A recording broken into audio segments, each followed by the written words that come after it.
Perhaps tonight you are carrying something that has followed you for longer than you intended.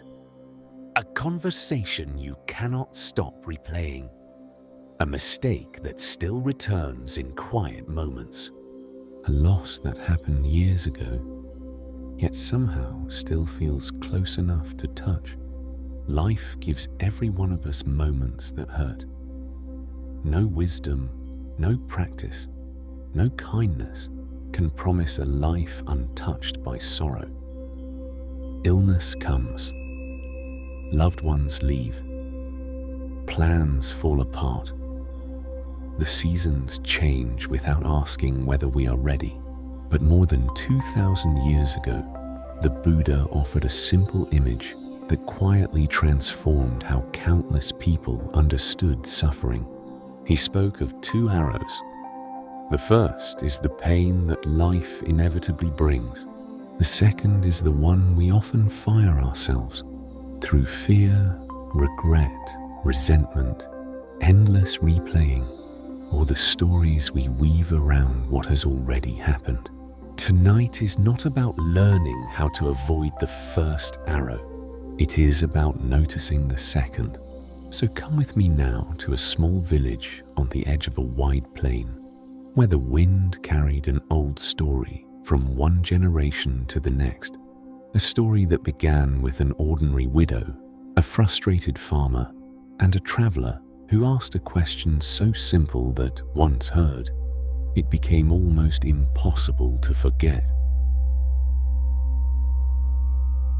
There was once a village built at the edge of a wide plain, where the wind came without warning and carried with it, some said, the arrows of old wars no one living remembered starting. The elders disagreed on whether this was truth or simply a story told to children who asked why. The grass sometimes lay flat in strange patterns after a windless night. But everyone, young and old, agreed on one thing. No one in the village had ever seen the arrows land. They had only ever felt them. The village itself was unremarkable in most ways. A scattering of low-tiled roofs around a central well, a temple on a modest rise, where the bell rang each dawn, fields of rice stretching toward the tree line, where the plain finally surrendered to forest.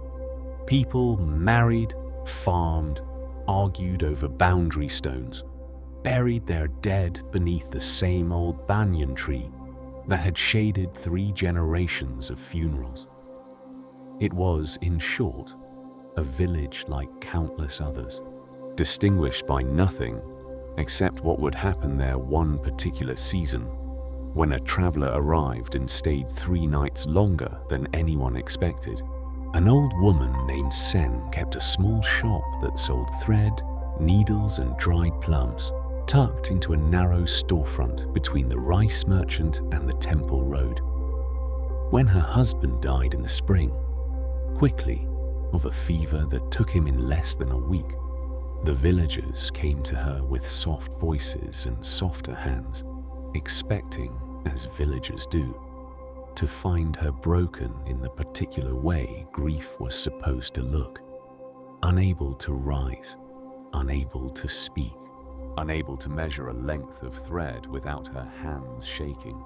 Instead, they found her sitting at her counter on the 3rd morning after the funeral, measuring thread as she always had, her eyes red-rimmed but her hands entirely steady, cutting each length with the same practiced precision she had used for 30 years.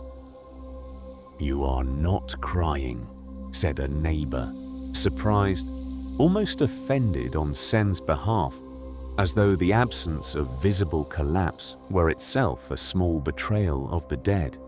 "I have cried," Sen said, not looking up from the thread. "I cried through the night, and I will cry again tonight and tomorrow, and for a long time after that, I expect. But I am not telling myself a story about it yet, beyond the simple fact of missing him. That comes later, if I let it in." The neighbor did not understand. Not then. She left the shop unsettled, unsure whether she had witnessed strength or some quiet failure of feeling. And she mentioned the strange exchange to 3 other women before the sun had fully set that day. Across the square, in a house with a thatched roof still smelling faintly of last season's harvest, a young farmer named Doi had lost half his rice crop to a flood that no one could have predicted, a sudden swell of the river after rains upstream, arriving in the night while the whole village slept, leaving his lower fields drowned by morning. He raged for 3 days. He raged at the sky, which had given no warning. He raged at the river, which he had trusted for years without ever once considering it might turn against him. He raged at the gods he no longer entirely trusted, and at himself, most bitterly, for building his storehouse too close to the water's old floodplain, a decision his own father had warned him against a decade earlier, and which he had dismissed as an old man's excessive caution. On the 4th day, an old traveler passing through the village on the road toward the eastern hills stopped at his gate and watched him kick over an empty basket for the 2nd time that morning, the basket rolling uselessly into the mud, contributing nothing to the solving of anything. The flood already happened, the traveler said, her voice carrying neither judgment nor sympathy, simply observation, the way one might remark on the weather. What are you fighting now? Doi turned, startled, mud on his sandals, his shirt still damp from the morning's futile labor. The unfairness of it, he said, as though the answer were obvious, as though unfairness itself were a creature that could be defeated by sufficient anger directed at an empty basket. Ah, said the traveler, and something in the single syllable carried the weight of having heard this exact answer many times before, in many villages, from many farmers standing in many ruined fields. So the flood struck you once, and you have been striking yourself ever since, several times each morning. Judging by that basket, Doi did not answer immediately. He looked down at the basket, at the mud staining his hands, and something in him, not resolved, not healed, but interrupted, paused long enough for the traveler's words to land somewhere they might actually be considered. He did not pick the basket up, but he stopped kicking it and stood instead in his ruined field, breathing for the first time in 4 days, doing nothing at all except standing there. The traveler's name was Kesa, and though no one in the village knew where she had come from or precisely where she was traveling to, she accepted the temple's offer of lodging and stayed 3 days on the hill above the village. And in that time, she told a story that the villagers would repeat to their children and their children's children for generations, though none of them, that first night, gathered around the temple fire, fully understood why a simple story about arrows would come to matter so much to so many people over so many years. She said, "Imagine a man is struck by an arrow. The wound is sharp, immediate, entirely real. There is no negotiating it away, no wishing it into something smaller than it is. Blood is blood. Pain is pain." Then she said, and here several villagers leaned forward, sensing they were approaching the part of the story that mattered. Imagine that same man, still bleeding from the first wound, reaches down, picks up a second arrow lying nearby, and shoots himself with it. The villagers laughed, uneasy, the laughter of people who suspect they are about to be implicated in something. "Why would anyone do that?" asked a young man near the back. The question genuine, not yet aware of the answer waiting inside himself. "Everyone does it," Kesa said, and her gaze moved slowly across the gathered faces, not accusing, simply honest. Every single day in ways so small and so habitual that most people never notice the second arrow leaving their own hand. Some of you did it this morning, before you had even finished waking up, turning over a worry from yesterday, adding a fresh layer of dread to a day that had not yet given you any actual reason for it. She did not explain further that first night. She only asked them gently to notice over the coming days how many arrows they each carried that no one else had ever actually shot at them. The rice farmer, lying awake that night beside his wife, noticed his own hands, still curled loosely into fists even in sleep, days after the flood had receded and the water was long gone from his fields, as though his body had not yet received the message that the immediate danger had passed. The widow, sitting at her counter the following morning, noticed how her sorrow, real and honest and entirely appropriate to her loss, sometimes turned in the quiet hours of the night into something else entirely. A bitterness, a rehearsal of every unkind thing anyone had ever said to her across 40 years of marriage, none of which had anything whatsoever to do with the fever that had taken her husband, but which arrived anyway, uninvited, wrapped in grief's clothing as though it belonged there. They began without quite meaning to, without any formal instruction beyond a stranger's 3 evenings by the fire, to watch themselves, not harshly, not as a project to be completed, but with the mild curiosity of people noticing for the first time a habit so old it had never seemed like a habit at all, simply the shape of how a mind moved through a day. And that is where this journey begins. Not with an answer, but with a question that Kesa left hanging over the village like the wide, arrow-colored sky above the plain.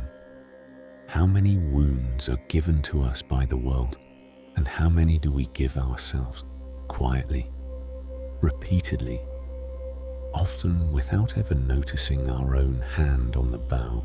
The wind moved across the plain that night as it always had, indifferent, carrying nothing but air, and the faint smell of rain still 2 days off. But something in the village had shifted, subtly, the way a single stone dropped into still water changes the whole surface without changing the water's essential nature at all. People began, quietly, privately, to ask themselves which of their pains were the world's arrow and which were their own. No one had a full answer yet. Kesa herself, when pressed by an eager young monk on the second evening, admitted she was still learning to tell the two apart, even after many years of trying. But the village had, for the first time in living memory, a question worth sitting with through many long evenings to come. And a question, once it has truly been asked, has a way of quietly reshaping everything that follows it. Before understanding what can be released, it helps to understand clearly what cannot. And this understanding, though it sounds simple, takes most people many years and many disappointments to accept without resentment. The first arrow is not a metaphor for carelessness, nor a punishment for insufficient practice, nor evidence of some failure to have understood the teaching deeply enough. It is the plain, unglamorous fact of contact, the moment a living body encounters a world that does not organize itself around anyone's preferences, and that world, indifferent rather than cruel, leaves its mark regardless of how well prepared or wise the person meeting it happens to be. A thorn in the foot, a word that lands wrong at exactly the moment it can do the most damage. A diagnosis delivered on an otherwise ordinary Tuesday. A door closing, quietly, somewhere a person had hoped it would open instead. The first arrow is simply what happens when a living thing meets a world it does not and cannot fully control.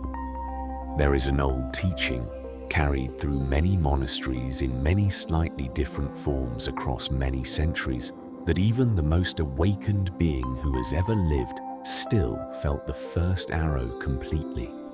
A monk with a body will still feel the bitter cold of a mountain winter, no matter how many decades he has meditated through it. A teacher who has released every trace of bitterness from her heart will still weep, without shame, at the grave of someone she loved.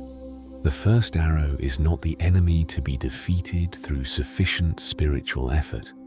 It is simply weather, arriving on its own schedule, indifferent to anyone's readiness. In a coastal monastery known for the particular clarity of its evening light, a young monk named Tenzo once asked his teacher, with the earnest confusion peculiar to serious young students, why the old abbot, celebrated throughout the region for his serenity, sought out by travelers hoping to witness some visible proof of enlightenment, still visibly winced each morning when he stubbed his toe on the uneven stone steps leading down to the garden. Should he not be beyond such pain by now?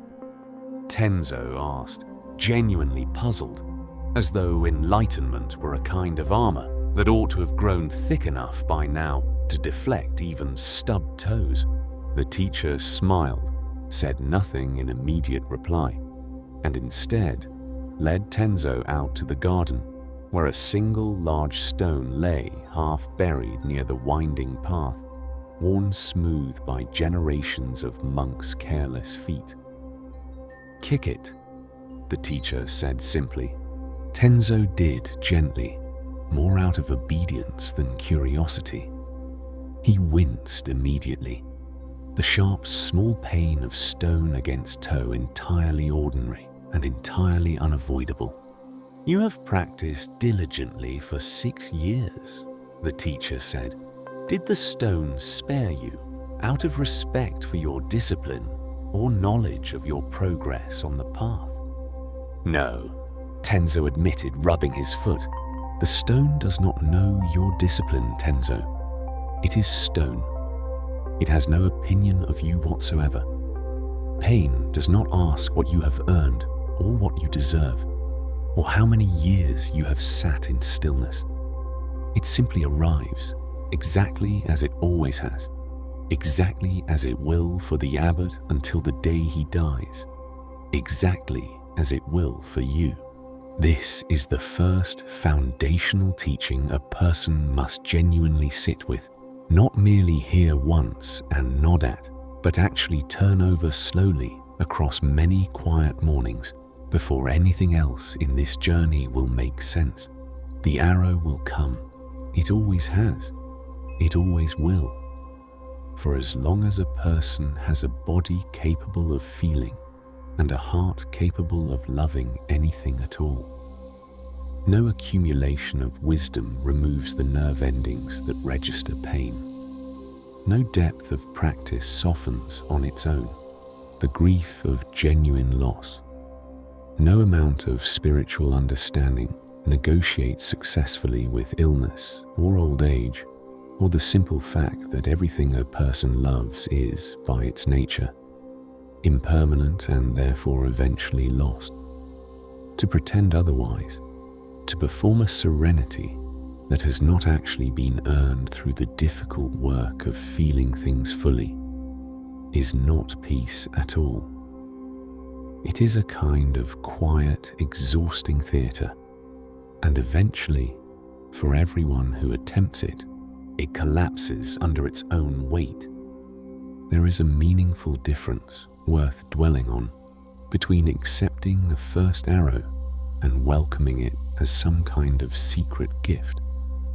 No one on this path is asked to welcome pain, to thank their losses, to pretend that grief is secretly wisdom wrapped in unfortunate packaging that will reveal its true value if only examined from the correct angle.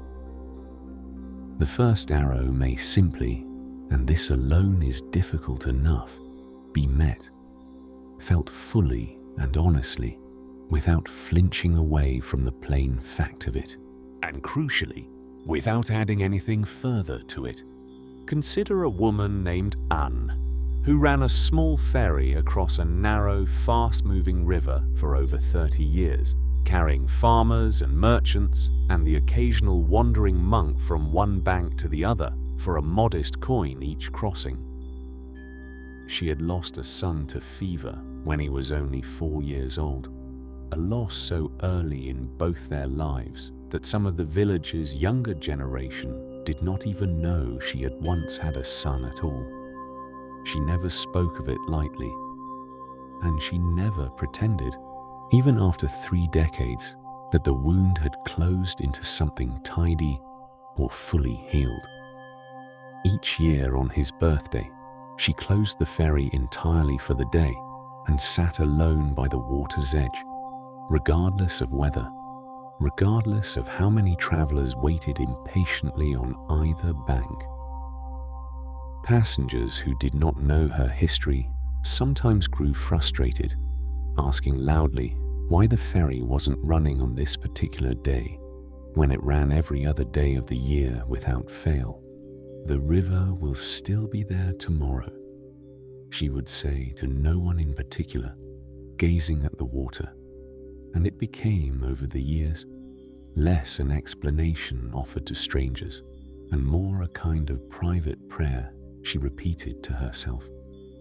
A small anchor thrown down into a day that would otherwise have threatened to pull her entirely under. Anne's grief was real, unquestionably real, present in some form every single day of her life, whether she acknowledged it aloud or not. It was not a mistake to be corrected, not a failure of proper spiritual practice, not something meant to be dissolved entirely through the right technique applied with sufficient discipline. It was the first arrow, still present after 30 years, and she did not pretend even to herself in her most private moments that it wasn't. What she had learned instead, slowly, without any formal teacher, without ever hearing Case's story or any version of it, simply through the accumulated weight of 30 years spent living carefully alongside her own sorrow, was something subtler and, in its own quiet way, far more useful. She had stopped adding a second wound to the first. She did not spend the other 364 days of each year telling herself she should be further along by now, or comparing her grief unfavorably to some imagined standard of how other mothers manage their losses, or turning her private sorrow into evidence that the world itself was fundamentally cruel and always would be, to her and to everyone she loved.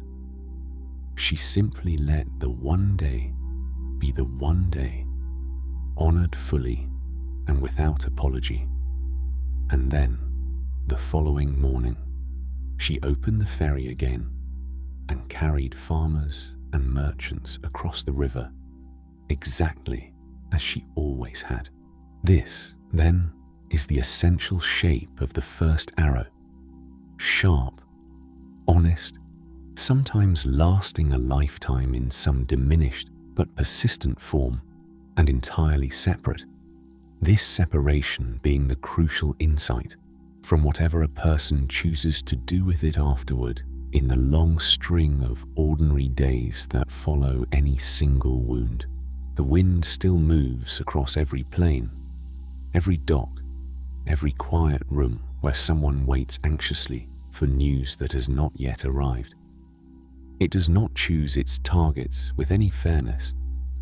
Any pattern a person could learn to predict and avoid through sufficient virtue or caution. But how a person meets what actually lands, that is an entirely different question, belonging to a different arrow altogether, and it is there that this journey turns next. If the first arrow belongs to the world, arriving on its own indifferent schedule, the second arrow, almost without exception, belongs entirely to us. It rarely announces itself clearly as a decision being made, a bow being drawn. It feels instead like the natural and inevitable continuation of the original pain, as though rehearsing an insult for the 40th time before falling asleep, or imagining every possible way a diagnosis might end badly across every possible future, or replaying a single argument so many times that the original words spoken become entirely buried beneath 100 imagined retorts that were never actually said aloud, were simply what pain does in its own, without any participation required from the person suffering it.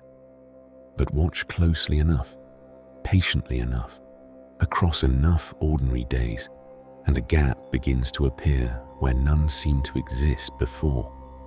Between the initial sting of the first arrow and the elaborate story that inevitably seems to follow it, there is a space, thin as a single breath, easy to miss entirely if one is not specifically looking for it, but nonetheless entirely real. In that narrow space, a second arrow is either picked up, almost unconsciously, or set down deliberately before it can ever be knocked. There is an old account, retold across many centuries in many slightly different forms throughout many Buddhist traditions, of a physician summoned urgently to treat a man who had been struck by a poisoned arrow during a hunting accident. The man's family gathered anxiously around his bed, but before the physician could even begin the delicate work of removing the arrow from his flesh, the wounded man raised a trembling hand to stop him.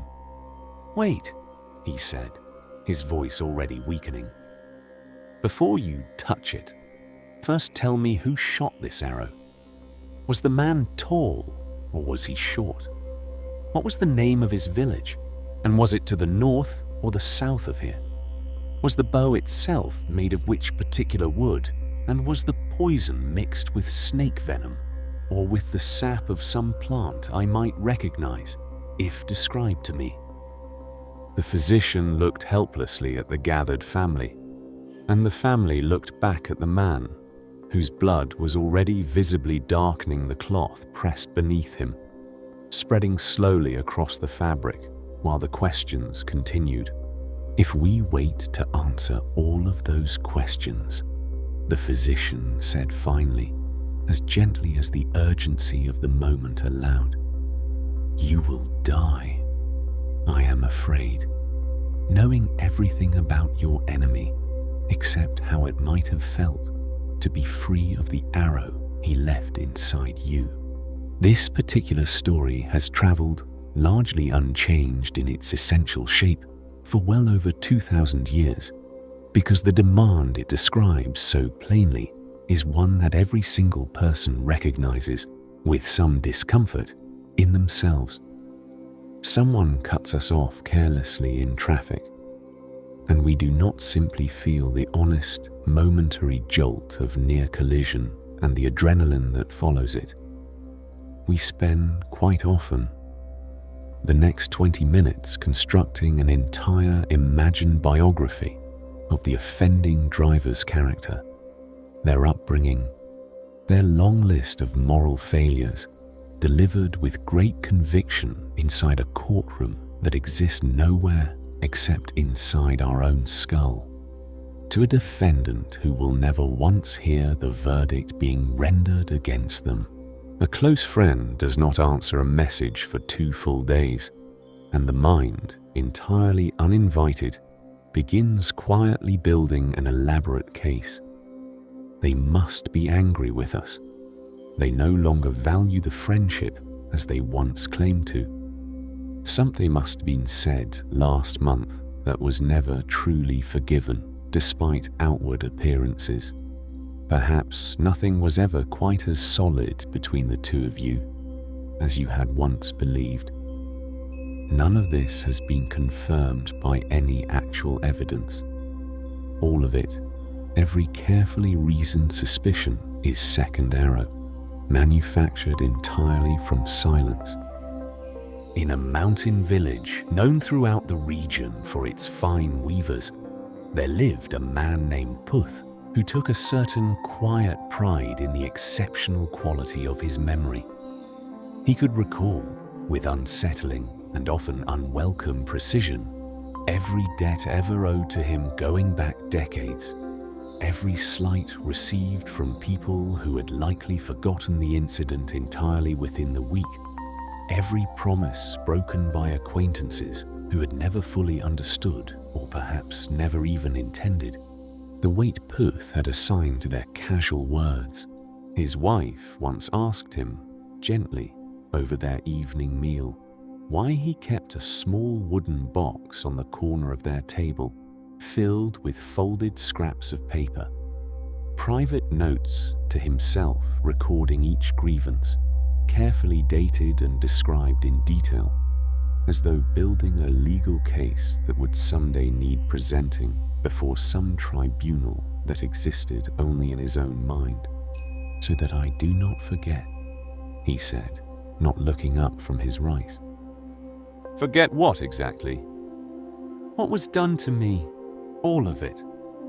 She did not argue with him that evening, sensing it would accomplish nothing. But she noticed, across the following years, that Puth's shoulders had gradually begun to curve forward, as though he were perpetually carrying something quite heavy, though in truth, his hands most days held nothing at all beyond his weaving tools. He was, without ever fully realizing it himself, walking through each of his remaining days with a quiver full of arrows he had shot into his own body over many years and had never once thought to remove. The second arrow does not always announce itself plainly as anger, easily recognized and named for what it is. Sometimes it wears the more respectable mask of vigilance, the sincere belief that replaying a past wound in exhaustive detail somehow protects a person against similar future wounds, when in truth, it usually accomplishes nothing beyond exhausting the very faculties that might have noticed real danger approaching. Sometimes it wears the mask of fairness, the deeply held conviction that suffering for a longer duration somehow proves, to some invisible judge, that the original injury truly mattered as much as claimed. And sometimes, most insidiously of all, it wears simply the mask of ordinary thought itself, so entirely familiar and constant that it is mistaken for the mind's natural and unavoidable weather, rather than recognized as a choice being made, quietly and repeatedly, without the chooser ever noticing the moment of choosing. None of this careful distinction means that the original pain was not real, or that the anger was somehow unjustified from the start, or that grief in particular should ever be rushed towards some artificial conclusion for the comfort of others. The teaching offered here is decidedly not feel less deeply than you currently feel. It is narrower than that, and in its narrowness considerably kinder. Notice the second arrow, specifically, before you finish knocking it to the bow. That noticing, it must be said honestly, is not a simple technique to be fully mastered over the course of a single weekend retreat, however earnestly attempted. It is closer in practice to what Anna the Ferry Woman discovered slowly across 30 patient years on her riverbank, or what Sen discovered within mere weeks at her own counter, measuring thread with wet eyes and remarkably steady hands. A quiet, hard-won willingness to feel the first genuine wound completely and honestly, all the way through, and to set the second bow back down deliberately before ever reaching instinctively for it. The essential question, as it will remain throughout this entire journey, is never whether the arrows themselves will continue to come, because they certainly will. For as long as anyone lives and loves anything at all in this world, the real question is what a person chooses to do with the one arrow already lodged in their flesh, and whether, in that narrow, breath-thin gap of noticing, they reach, purely out of old habit, for another. Long before the village on the plain existed in anything like its current form, long before Kesa ever carried her particular telling of this story from town to weary town along the dusty roads, there lived a teacher who was asked again and again, across many years of patient wandering, to answer questions that the world itself seemed unable or unwilling to answer. Is the universe eternal, stretching backward and forward without any true beginning or end? Or did it come into being at some specific moment now lost to memory? Does the individual self continue in some form after death, or does it simply cease entirely and without remainder? Is the cosmos finite, bounded somewhere at its furthest edges, or does it extend forever in every direction a mind could possibly imagine traveling? He would not answer these questions directly, no matter how earnestly or how often they were pressed upon him by sincere seekers. Not because he did not privately know, his closest followers sometimes whispered among themselves late at night, but because the very act of answering, he seemed to believe, would itself become another arrow, and he had grown genuinely tired over many years of teaching, of watching sincere people bleed slowly from real and pressing wounds while arguing passionately over precisely what kind of wood the bow that wounded them had been carved from. A monk named Malunkyaputta, more impatient than most of his fellow students, grew deeply frustrated with this persistent and, to him, evasive silence. He came to the teacher one quiet evening, sat before him with visible agitation, and declared plainly that if these fundamental questions were not answered to his satisfaction, and soon, he intended to abandon the entire path he had committed years of his life to walking. The teacher listened to this ultimatum without any visible alarm, without rushing to correct or placate his frustrated student. Then, patiently, he told the story of the wounded hunter and the poisoned arrow, the very same story that would travel, largely unchanged, across centuries and continents, into the mouths of physicians and ferry women and village elders who would never once hear the teacher's actual name, yet would somehow carry his essential meaning forward intact, generation after generation. I have not taught you whether the universe is eternal, the teacher said, his voice gentle but entirely unwavering, because that particular teaching, however fascinating it might prove to a curious mind, does not lead reliably toward the end of suffering, which remains our shared and urgent purpose here. What I have taught you instead, repeatedly and as clearly as I know how, is simply this: there is pain, undeniable and real. There is an identifiable origin to that pain. There exists, genuinely, an end to that pain, reachable within this very life. And there is a practical path leading toward that end. This alone is useful, Malunkyaputta. This alone is what I have to offer you, because a house that is currently on fire does not need a patient philosopher standing outside debating the physics of combustion. It needs, urgently, someone willing to open the door and lead the family out. Malunkyaputta sat with this response for a very long time in silence, the fire between them slowly burning down to embers. It was not, by his own later admission, the answer he had originally wanted, nor the answer he had come prepared to hear. It was, however, an answer he found he could actually use in the difficult days that followed. There exists a particular and quite common kind of suffering that arises not from the original pain itself, but from an insistent demand that the pain fully explain and justify itself before any relief is permitted.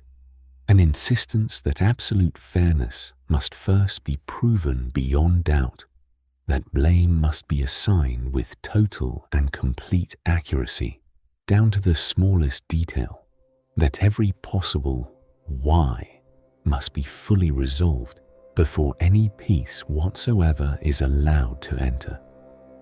A merchant in a bustling river town once lost his entire season's cargo when his heavily loaded boat capsized suddenly during a violent storm that no experienced forecaster in the region could reasonably have predicted.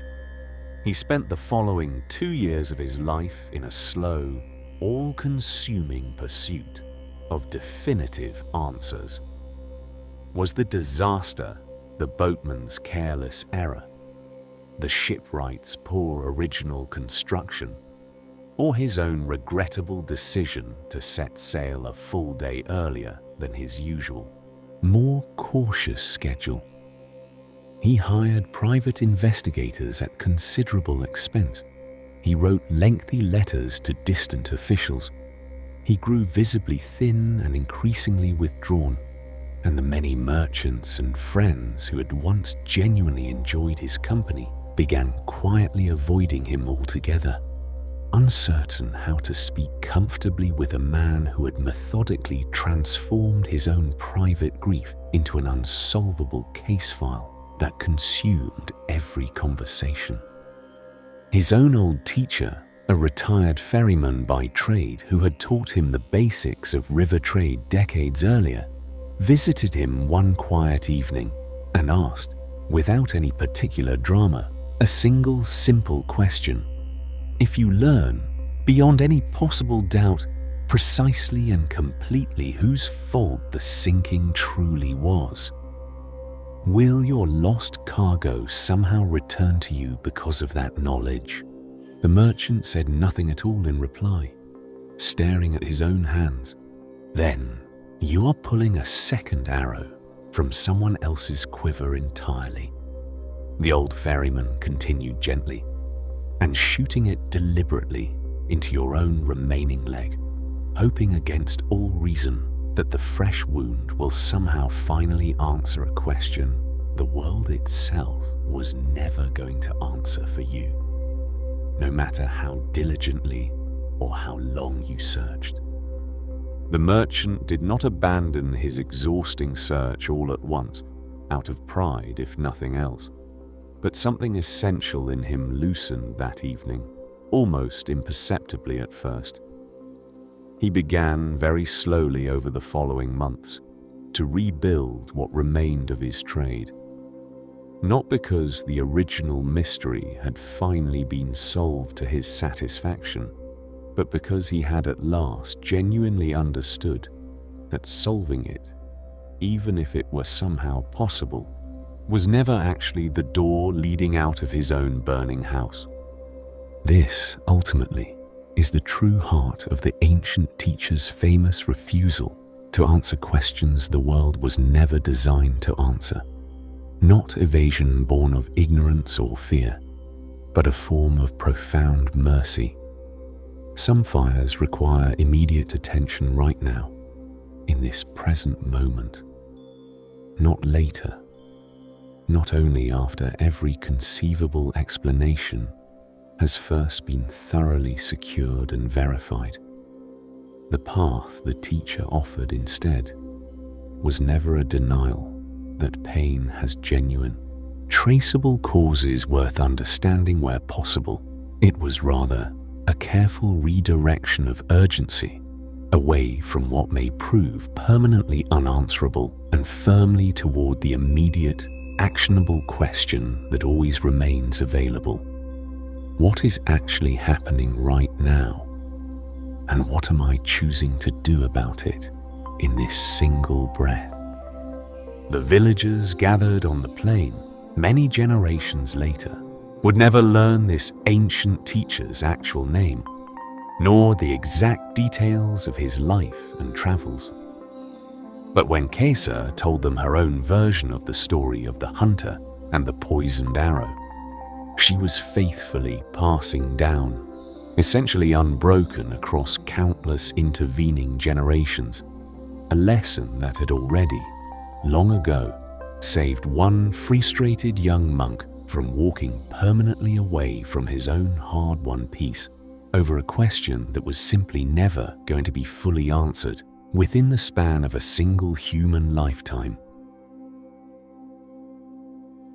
In the same village where Sen sold her thread and Doi farmed his troubled rice fields, there lived a blacksmith named Chan, a broad-shouldered, notably quiet man whose thick forearms formed a kind of living map of old burns and scars accumulated across 30 years spent working close to open flame.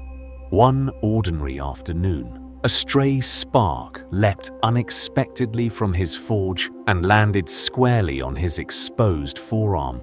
He hissed sharply at the sudden pain, dropped his tongs with a clatter onto the packed dirt floor, and plunged his burned arm immediately into the water barrel that stood, as it always had, within easy reach beside his anvil. The pain itself was sharp, immediate, and entirely ordinary. The honest first arrow, doing precisely what fire has always done to unprotected human skin since the very first forge was ever lit.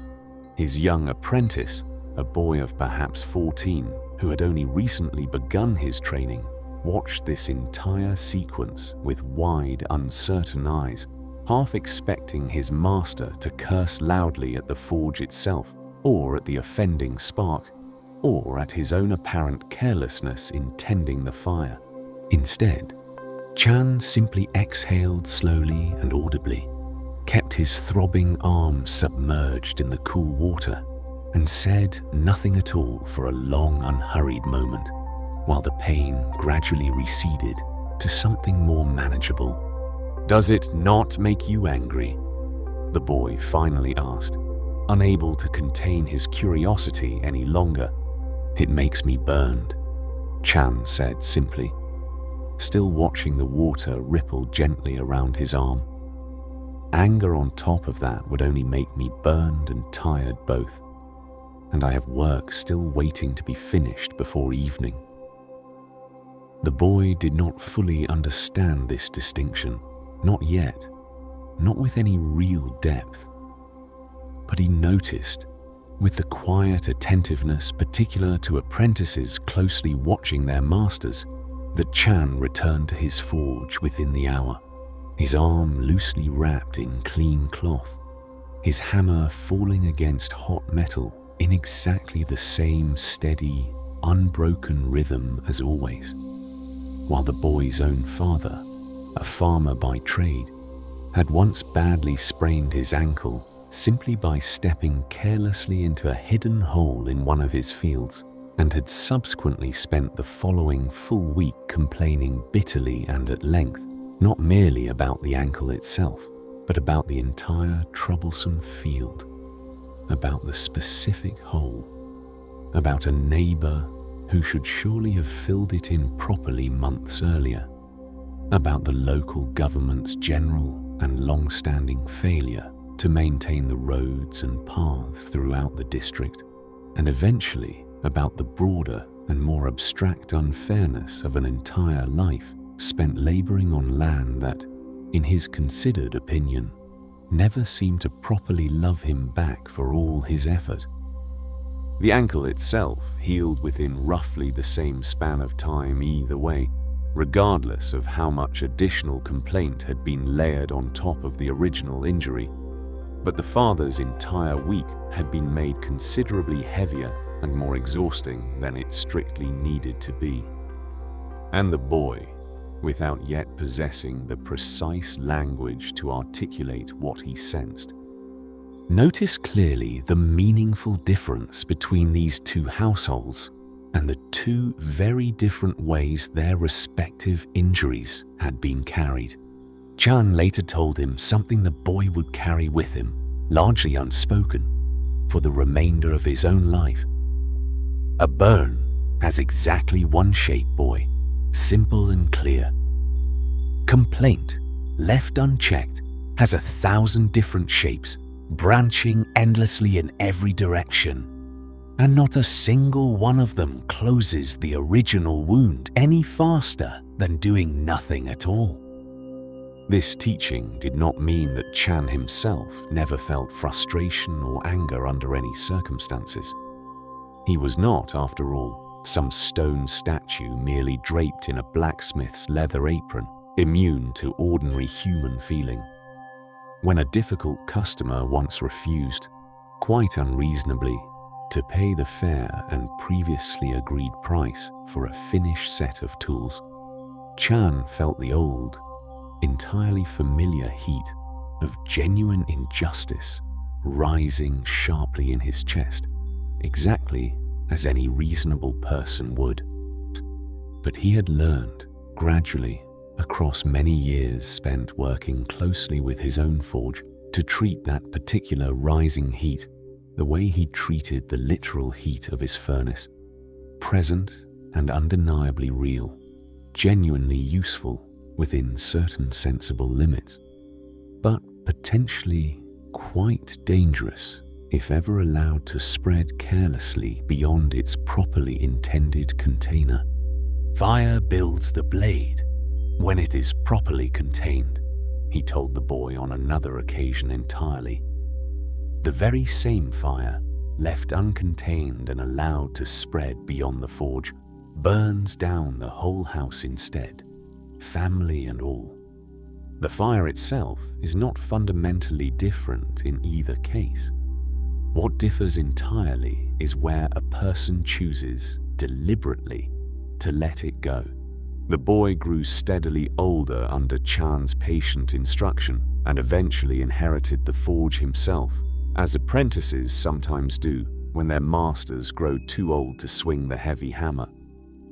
On the particular day, a young apprentice of his own accidentally knocked over an entire tray of carefully finished nails, scattering them loudly across the packed dirt floor of the workshop.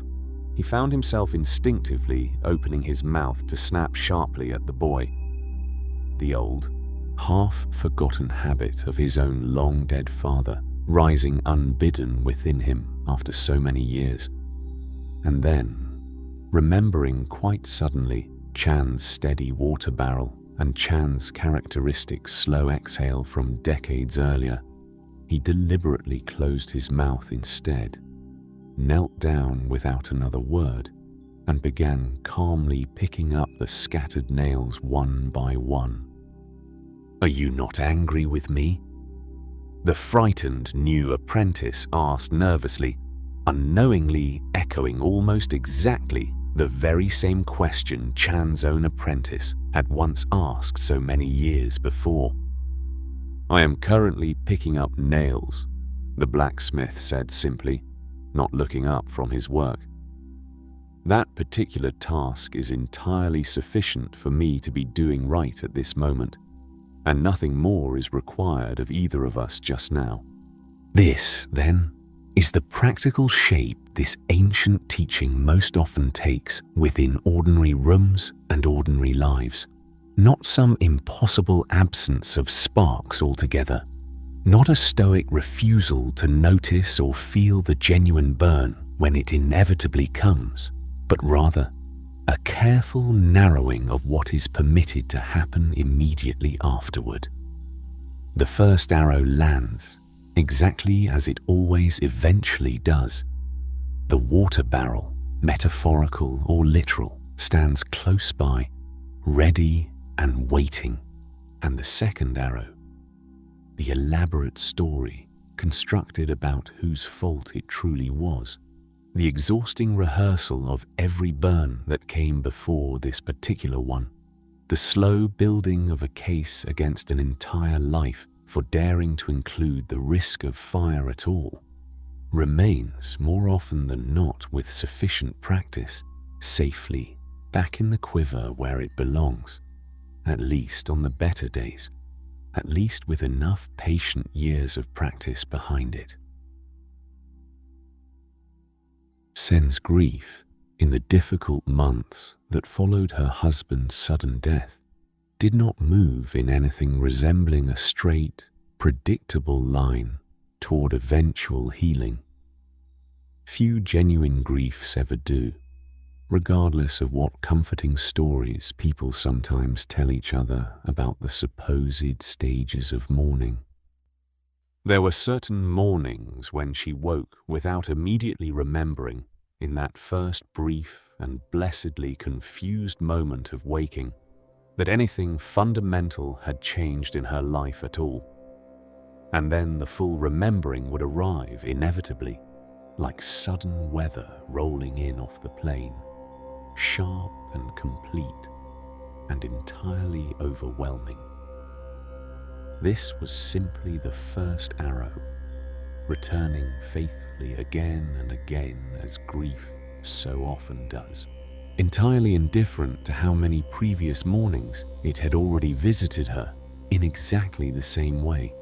But there were other mornings, harder for her to name clearly even to herself, when the honest grief arrived accompanied by something else entirely, a second, quieter layer, subtler but considerably heavier to carry, built from persistent thoughts like, I should surely be further along in my healing than this by now. So many months later, or other widows in the village seem to manage their own losses so much more gracefully than I am managing mine. Or if only I had insisted more forcefully that he see the town physician sooner, before the fever had progressed so far, none of this terrible loss would ever have happened to us at all.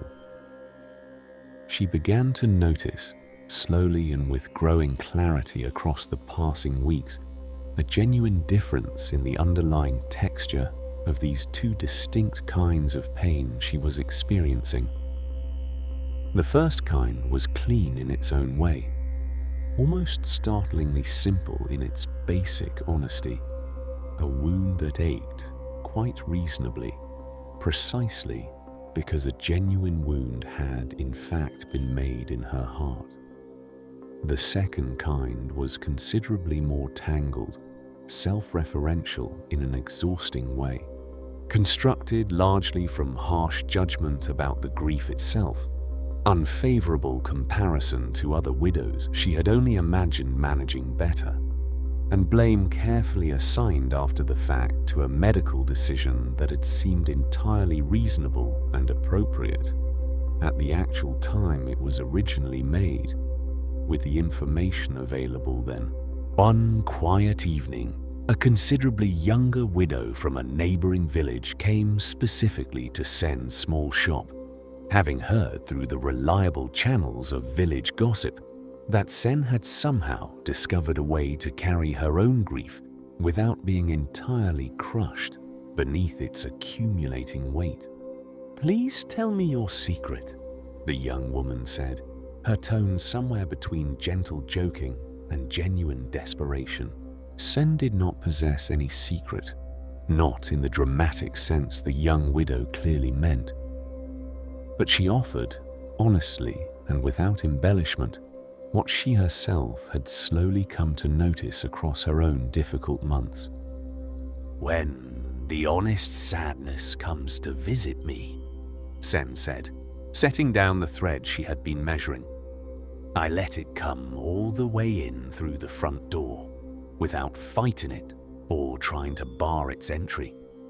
But when that other voice arrives instead, the one that insists I am somehow failing to grieve correctly, or that unfavorably compares my own sorrow to some imagined sorrow I believe other people must be carrying so much better than I am, I try now, with practice, to notice that this second voice is not actually sadness at all. It is judgment, merely wearing sadness's familiar coat to gain entry unnoticed." The young widow frowned, considering this carefully. "But how do you reliably tell the two apart in the actual moment?" "Honest sadness makes me cry, openly and without shame," Sen explained. "Judgment, by contrast, simply makes me tired, in a heavy, draining way that tears never quite manage. Sadness moves through me and eventually passes, the way genuine weather always does, given sufficient time. Judgment, left unchecked, tends instead to build itself a permanent room somewhere inside me and quietly move in for an extended stay. This particular distinction between the honest wave of feeling itself and the elaborate story constructed about that wave became, gradually, and without Sen ever intending to teach anyone anything formally, something she found herself offering unconsciously to others who came seeking her company during their own difficult seasons. She was not, after all, any kind of trained philosopher or religious teacher. She simply sold thread and dried plums for a modest living. But her own profound loss had made her, in the particular way that only deep grief sometimes can, a remarkably careful observer of her own mind's habitual movements. And what she had noticed through hard experience matched closely, without her ever once knowing it, a teaching considerably older than her own small shop or even her own village. There exists no reliable formula dictating precisely how long any particular first arrow should reasonably be expected to ache before healing. Sen's own grief did not disappear according to any tidy or predictable schedule, and she never once pretended otherwise, either to herself privately or to the many customers who still, many months later, sometimes found her sitting quietly lost in thought at her familiar counter. But she stopped, increasingly and with growing consistency over time, adding that particular second wound, the harsh comparison, the relentless self-judgment, the entirely imagined failing, and in its gradual absence, something that had remained tightly clenched in her chest for many long months began, almost without her consciously noticing the exact day it finally happened, to loosen its grip at last. The young widow left Sen's shop that particular evening without any complete solution to her own considerable grief. But she carried away with her a genuinely new question she had never before thought to ask of herself. Which of these many tears am I actually crying for him, specifically? And which tears am I crying instead for the exhausting story I keep telling myself about how poorly or well I am managing to grieve him? It was not in itself a final answer to anything. But like the original question Kesa had left quietly hovering over the entire village weeks earlier, it represented a genuine and promising beginning. In a forest monastery, well known throughout the region for its long and unbroken silences, a young monk named Rin was bitten unexpectedly on the ankle by a small brown snake while sweeping the stone courtyard steps in the pale grey light of early dawn. The pain was immediate and startling. A hot, sharp line racing suddenly up his leg, intense enough to make him cry out loudly and drop his broom entirely, the sound echoing unnaturally off the surrounding stone walls and quickly drawing two older, more experienced monks hurrying from the nearby kitchen to investigate.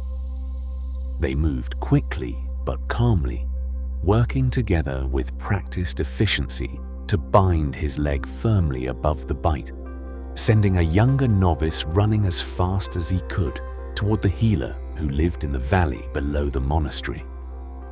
Rin, pale-faced and visibly shaking, watched the two older monks work with steady hands and felt, beneath the sharp physical pain itself, a second and quite different sensation beginning to build rapidly within him.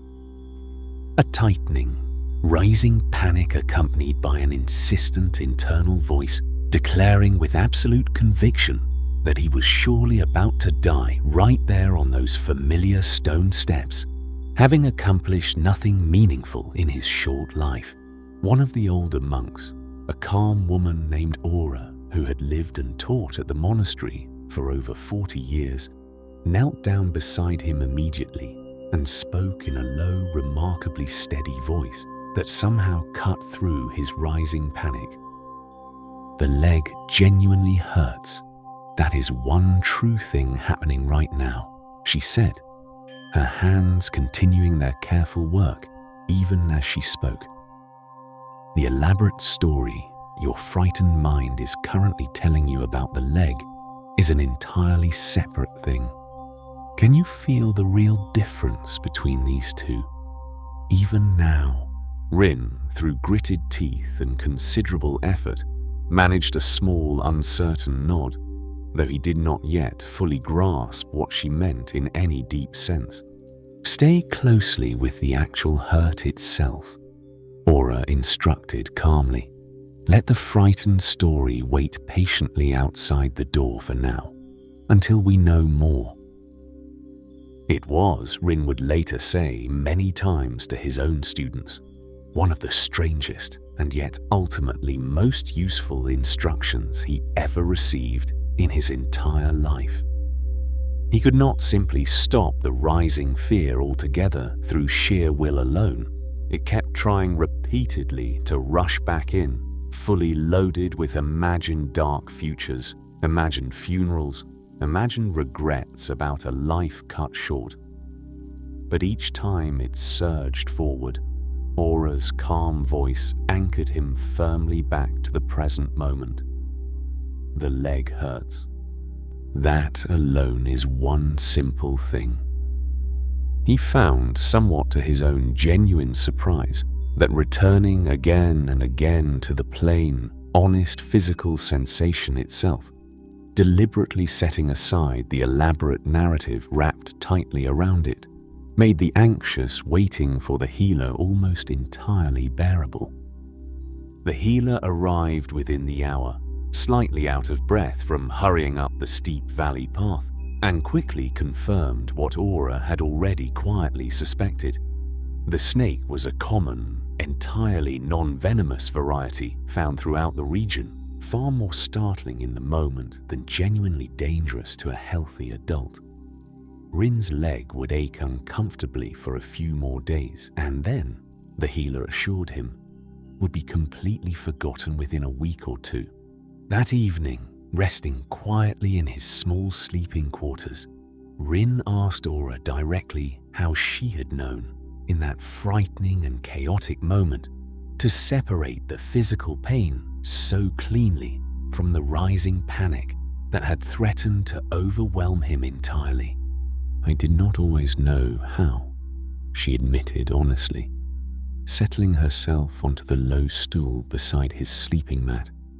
I spent many years of my own younger life letting the frightened story arrive first and the plain physical sensation only second, so that even genuinely small injuries came to feel enormous and catastrophic to me, wrapped tightly in every fear I had ever privately collected across my life. It took me a very long time indeed to learn how to meet the actual wound, honestly, before my own mind had finished composing its elaborate report about that wound. Is the practice always truly this simple? Rin asked, merely noticing the difference between the two.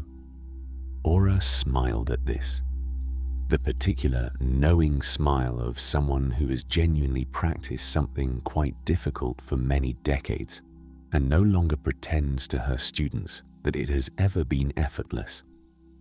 The noticing itself is simple to describe, yes. Actually, doing it reliably in the heat of the moment, while a snake's fangs are still fresh in your own leg and your heart is pounding, is not remotely simple. That is precisely why we deliberately practice, patiently, on the smaller things first. A stubbed toe, a spilled cup of tea, one unkind word spoken carelessly, so that when the genuinely larger and more frightening things eventually come, as they inevitably will for all of us, the noticing itself is not some complete stranger arriving for the very first time. Rin's bitten leg healed fully within the week, exactly as the healer had confidently predicted it would. But something else within him had shifted more permanently and more deeply as a result of the frightening experience. A first, tentative but genuine sense that the narrow space between an event and the story told about that event was an entirely real place, not merely a comforting metaphor, and that a person could gradually learn, with sufficient patient practice over time, to stand deliberately within that space a little longer each time, before instinctively reaching once again for the second arrow of panic, blame, or premature catastrophe.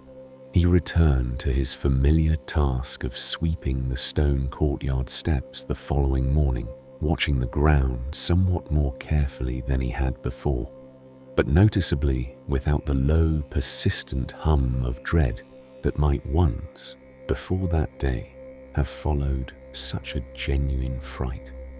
The steps themselves were simply steps again, nothing more. The snake, in his memory, became simply a snake, nothing more sinister than that.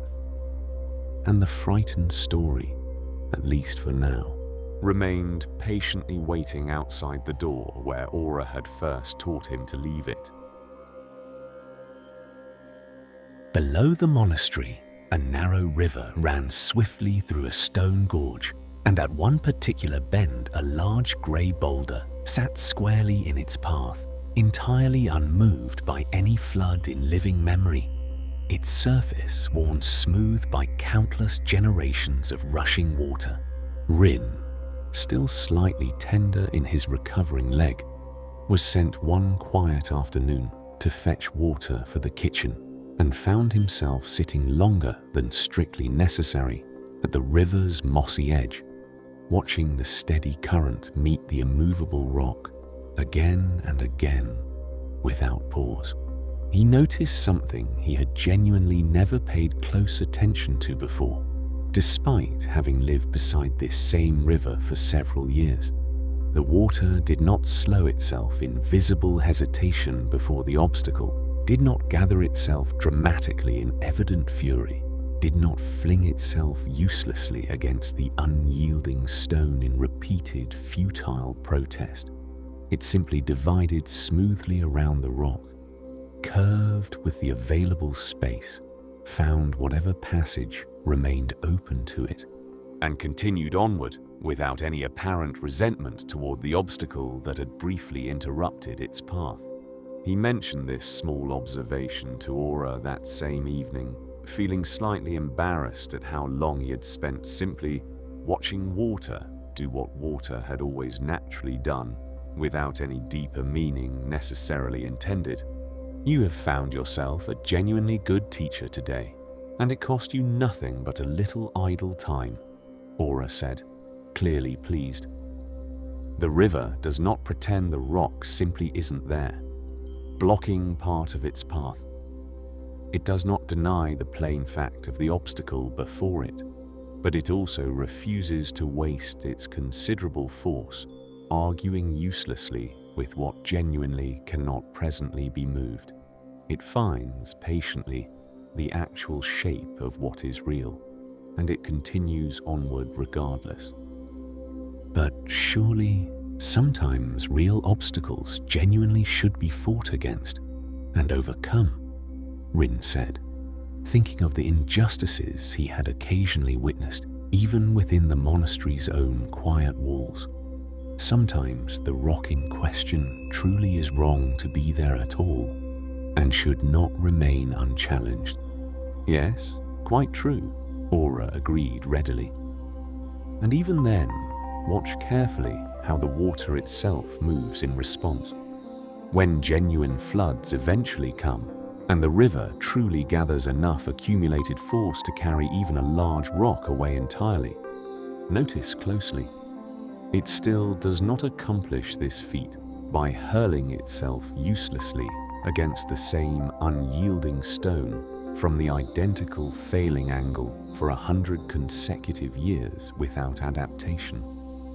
It builds tremendous pressure, gradually and patiently, discovers entirely new paths around the obstacle when the old ones remain blocked, wears down steadily what resists it directly over considerable time, and ultimately moves even the seemingly immovable, only when the precise moment and the accumulated force finally align together.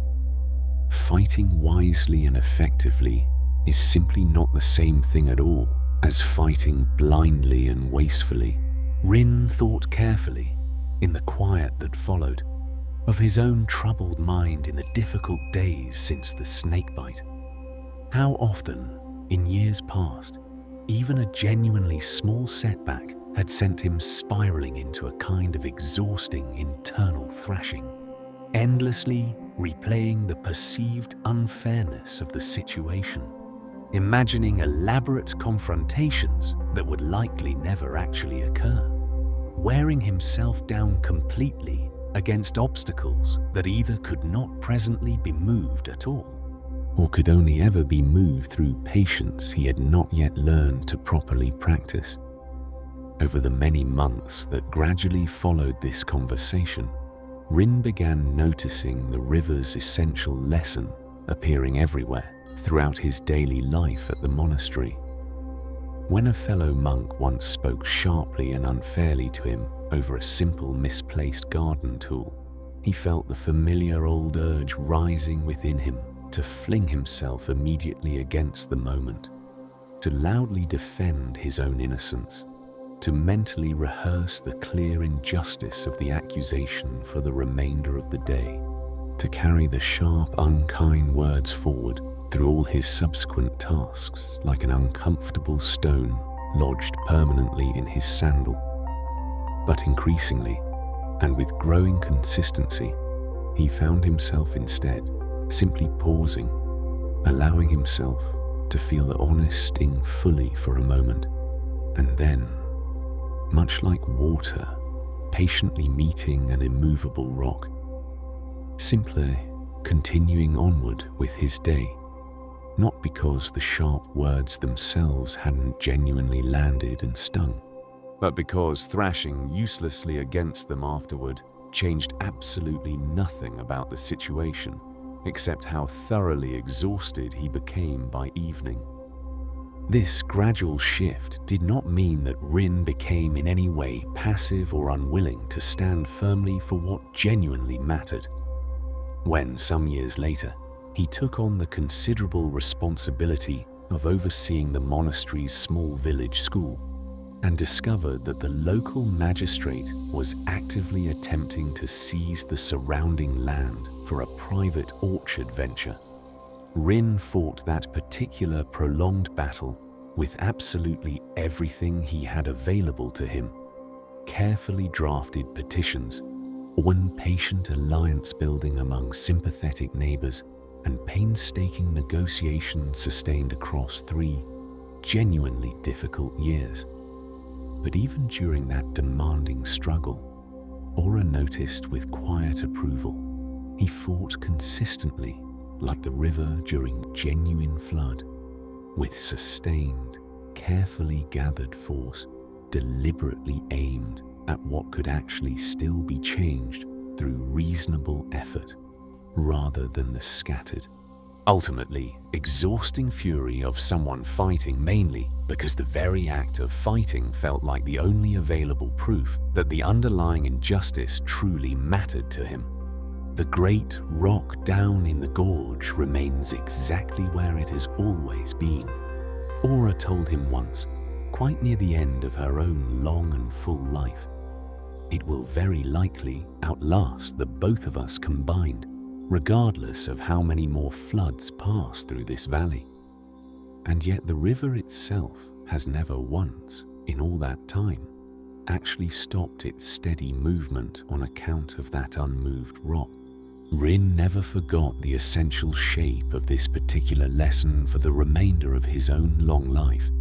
That genuine acceptance and genuine struggle were never truly opposites at all, and that the wisest possible use of a person's limited force came reliably from a mind that had first learned to stop exhausting itself completely against whatever proved genuinely immovable, so that its full remaining strength stayed readily available instead for whatever could still, with sufficient patience and skill, actually be changed for the better.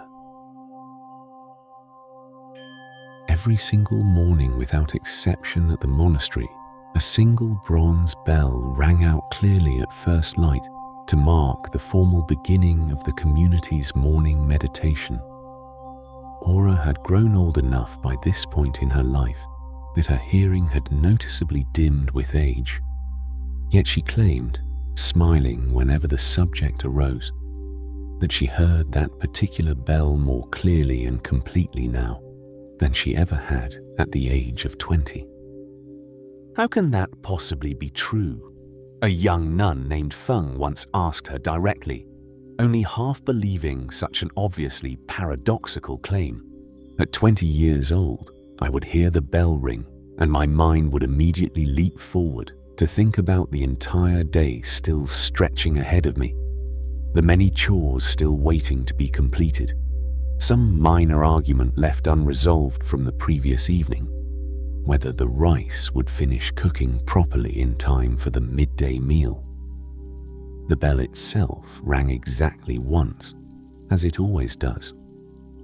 But my own restless mind rang it silently 100 additional times afterward, in 100 entirely different imagined rooms of worry and anticipation. Now, on most fortunate mornings, I hear only the bell itself, nothing more added on top of it. It rings its single note, and that alone is genuinely all that it does. Feng did not fully grasp the deeper meaning of this particular teaching until an incident occurred some weeks later when a visiting merchant, visibly annoyed at an unavoidable delay in the ferry crossing located near the monastery's outer gate, spoke quite rudely to her directly in front of several other waiting travelers, sharply questioning her basic competence, her general intelligence, and even, with particular cruelty, her original decision to become a nun in the first place. rather than pursuing some more conventional and respectable life. Feng felt her face grow immediately hot with embarrassment and anger. The insult itself, sharp and delivered publicly, was simply the bell striking once. Genuinely real, entirely impossible for her to have prevented in that moment. But for the remainder of that entire long day, she found the very same bell continuing to ring again and again, unbidden, throughout her own troubled mind.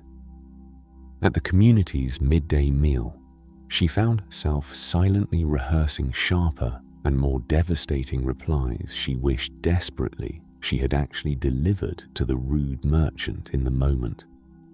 While sweeping the courtyard that same evening, she caught herself vividly imagining the merchant's face in various humbled and apologetic states, constructing elaborate imagined scenarios in which he was thoroughly humiliated and forced to admit openly to his own considerable cruelty. Walking slowly toward evening prayers, she discovered herself still defending, at some length, her own chosen way of life to an entirely imaginary audience that existed only within the confines of her own troubled head, an audience that had, in cold reality, almost certainly moved on entirely from the minor incident within mere hours, quite possibly already boarding some other ferry toward a distant town, thinking of Feng herself not even once. That night, feeling genuinely exhausted in a way that had absolutely nothing to do with any physical labor she had performed that day, she confessed the entire embarrassing sequence of thoughts to Aura during their usual evening conversation. "How many separate times did the merchant himself actually insult you today?" Aura asked calmly. "Just the once, at the ferry crossing this morning." "And how many separate times did you yourself insult you today, by your own honest count?" Feng remained quiet for a long, thoughtful moment before finally answering. "Considerably more times than I could possibly count accurately." Aura nodded slowly, entirely unsurprised by this honest admission. The original bell rang exactly once, as bells generally do. You yourself rang it repeatedly all day afterward, in nearly every room of your own restless mind, and then quietly blamed each fresh ringing on him alone, as though he had personally struck it each time. "Then how do I possibly stop this exhausting pattern?" "You cannot realistically stop that very first ring from occurring at all. That much genuinely lies outside your control, and pretending otherwise will only add yet another frustrating argument to the considerable list you are already worn out from having with yourself. But each time you do notice yourself striking the bell again on your own, reliving the original insult in detail, rehearsing some devastating reply, restaging the entire scene once more in your mind, you can simply notice this quietly and gently, thinking to yourself, this is merely the second ringing, and then allow that particular sound to fade naturally rather than striking the bell again yourself. Feng practiced this new approach somewhat clumsily at first, frequently forgetting entirely for hours at a stretch, then catching herself abruptly mid-rehearsal and feeling a fresh wave of frustration directed at her own apparent forgetfulness, which was, she came to realize with a tired, rueful laugh, simply yet another ringing of that very same persistent bell. Across the following months of patient practice, the gap between the original strike and her own habitual restriking gradually grew somewhat wider with time.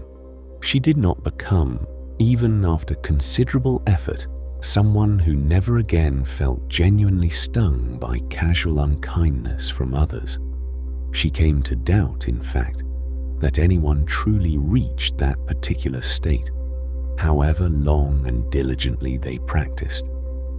But she did gradually become someone who noticed, more quickly and more reliably with each passing season, whenever she had picked up the mallet herself and begun striking a bell that had, left entirely alone, already fallen silent on its own accord.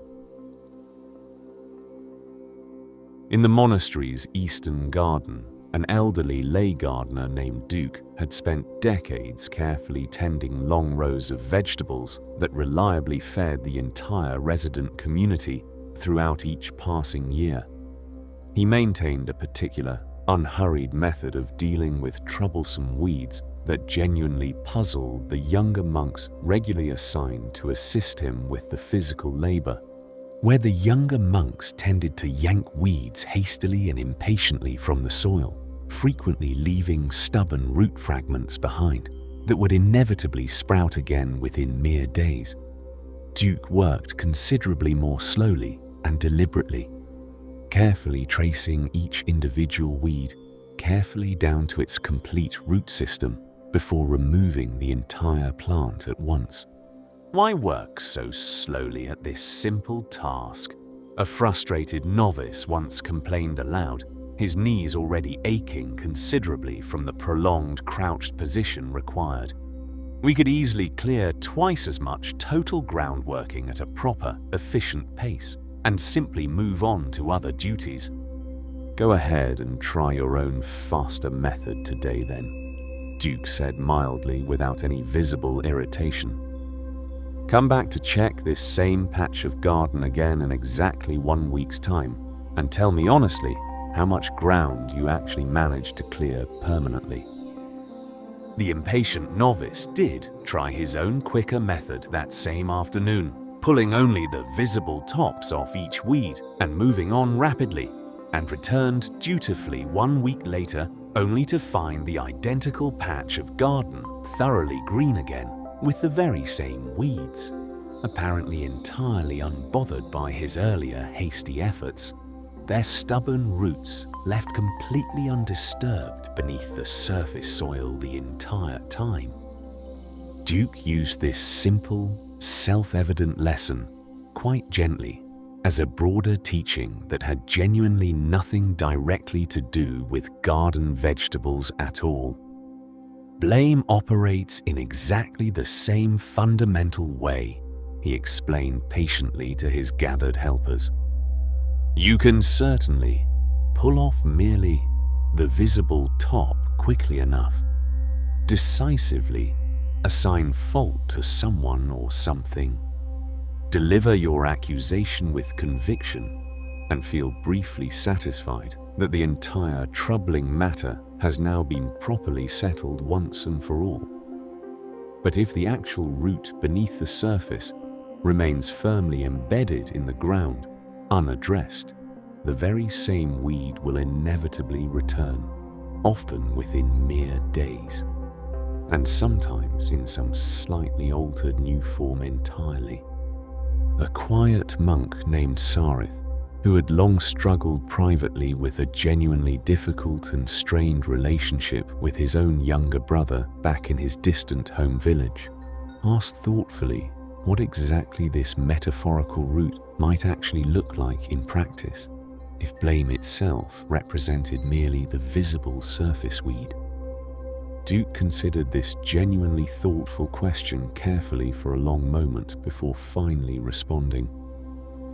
Quite often, hidden beneath the visible surface of blame, there lies some form of underlying fear, perhaps a fear of somehow being fundamentally unimportant to others, a fear of being wronged again in some similar way in the future, or a fear that if one does not defend oneself sufficiently loudly and forcefully in the moment, the original wrong will simply be repeated without consequence. Blame itself often feels, in the moment, remarkably like decisive and appropriate action being taken.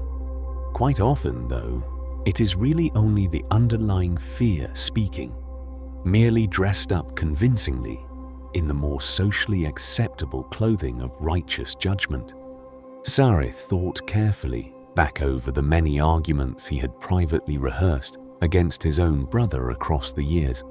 Countless grievances carefully prepared in his mind, yet never actually delivered aloud. Resentments catalogued with a precision not unlike Puth's own wooden box of carefully dated grudges. Though Sarith himself had never once heard of Puth or his particular habit, he found himself wondering, genuinely for the very first time, what specific fear might be quietly sitting beneath all of his own accumulated blame toward his brother, patiently waiting to finally be noticed honestly rather than simply fed further with each fresh rehearsal. Across the following growing season, Duke patiently taught his rotating young helpers to reliably distinguish between these two fundamentally different kinds of pulling.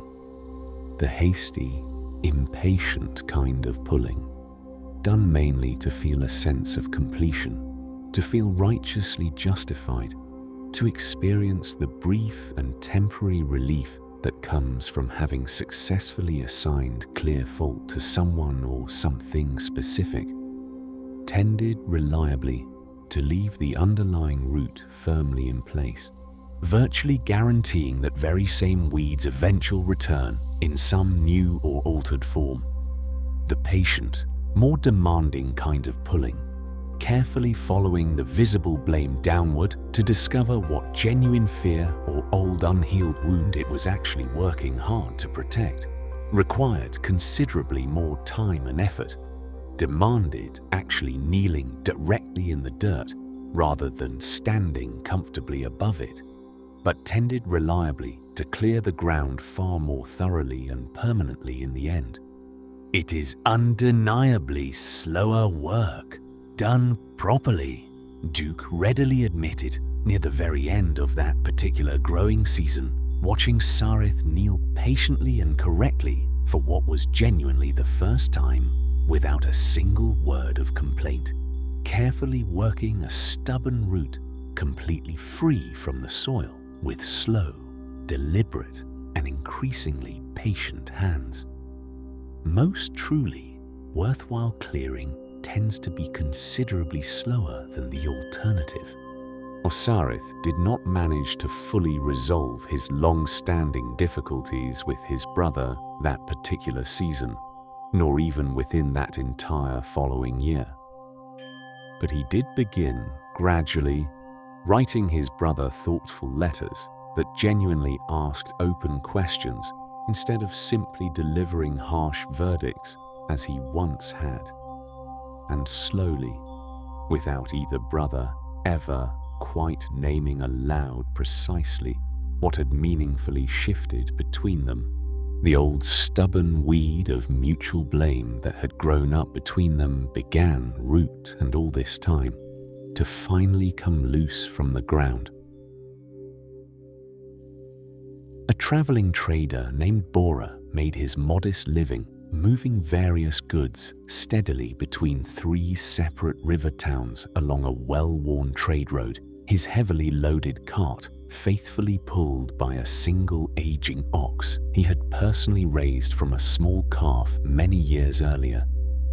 One dark night, while camped alone beside the trade road for the evening, thieves crept in and took his entire cart away entirely, his goods, his faithful ox, and the cart itself, leaving Bora with genuinely nothing remaining beyond the simple clothes he had slept in and a small leather pouch of coins he had, purely out of long habit, kept tucked beneath his head as a makeshift pillow overnight.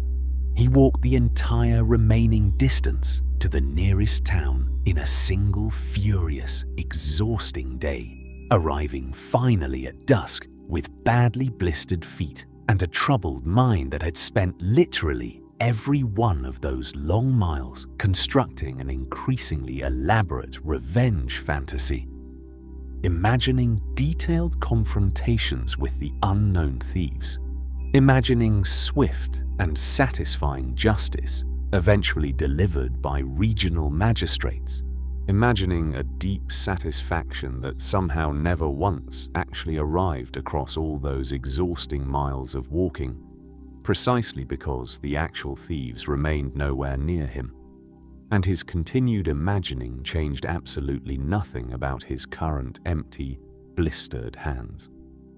He finally collapsed at the door of a small roadside inn, and the innkeeper, an older woman named Yu, who had personally witnessed countless travelers arrive at her door in far worse states than the simple loss of some cargo, kindly gave him a hot meal and a comfortable place to sleep that first night without demanding any payment he clearly could not provide.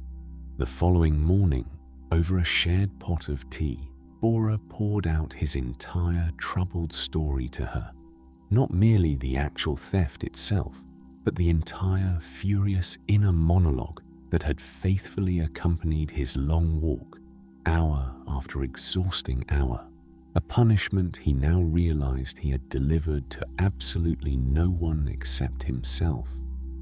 Yu listened patiently to the whole account without much immediate comment until he had finally finished speaking. Then she asked him a genuinely simple question. Did all that furious walking and imagining actually change anything at all about what had already happened to your cart? No, Bora admitted honestly, staring down into his tea. Did it meaningfully change anything at all about what happens for you next? Going forward? He considered this carefully for a long moment. No, not really. If anything, I arrived here at your inn considerably more exhausted than I strictly needed to be, having wasted an entire day's worth of strength and attention on men who will almost certainly never think of me again for the rest of their lives. Then what, precisely, was all that furious walking actually accomplishing for you? Bora had no genuinely good answer ready for this question. He knew only that the rising fury had felt, in each passing moment, remarkably like the only appropriate and justified response available to what had been done to him, as though somehow restraining that fury would mean the original theft simply didn't matter, or that he was somehow not rightfully owed his considerable outrage over the injustice. Yu, pouring them both a bit more tea, offered something she had personally learned across many decades of watching countless travelers arrive at her humble door in every conceivable state of loss and distress. Genuine outrage can certainly be felt fully and honestly without automatically becoming a second theft, she said thoughtfully. The thieves took your cart in the span of a single night. You yourself then spent a full additional day afterward taking your own hard-won piece away and gave that stolen piece to absolutely no one in the end, not even meaningfully to the thieves themselves, since they never once knew about your suffering and certainly would not have cared even if they had. Bora sat with this observation in considerable discomfort. It was decidedly not what he had wanted or expected to hear from her. He had wanted, if he was honest with himself, his considerable anger simply validated outright, not gently dismantled piece by piece over a shared pot of morning tea. I am not telling you that your anger itself was somehow wrong to feel, Yu added gently, noticing his visible discomfort. The theft itself genuinely deserves real anger as a response.